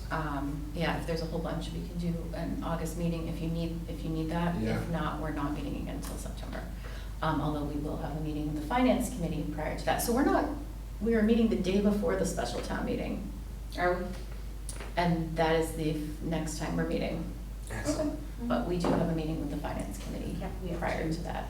Yep, so let me know and I will come. Oh, Okay. let me know if you want me to come. I don't know if you want. All right, can I get a motion to adjourn? I'll make a motion to adjourn. I'll second. Yay. All right, Ms. Gilman. We have to do a roll call. Oh, Ms. yes, Gilman? yes. Mr. Schoenbrini? Yes. Ms. Russell? Yes. And a yes for me, okay. Thank you. Have fun tomorrow, Jean. Bye. Thank you, bye.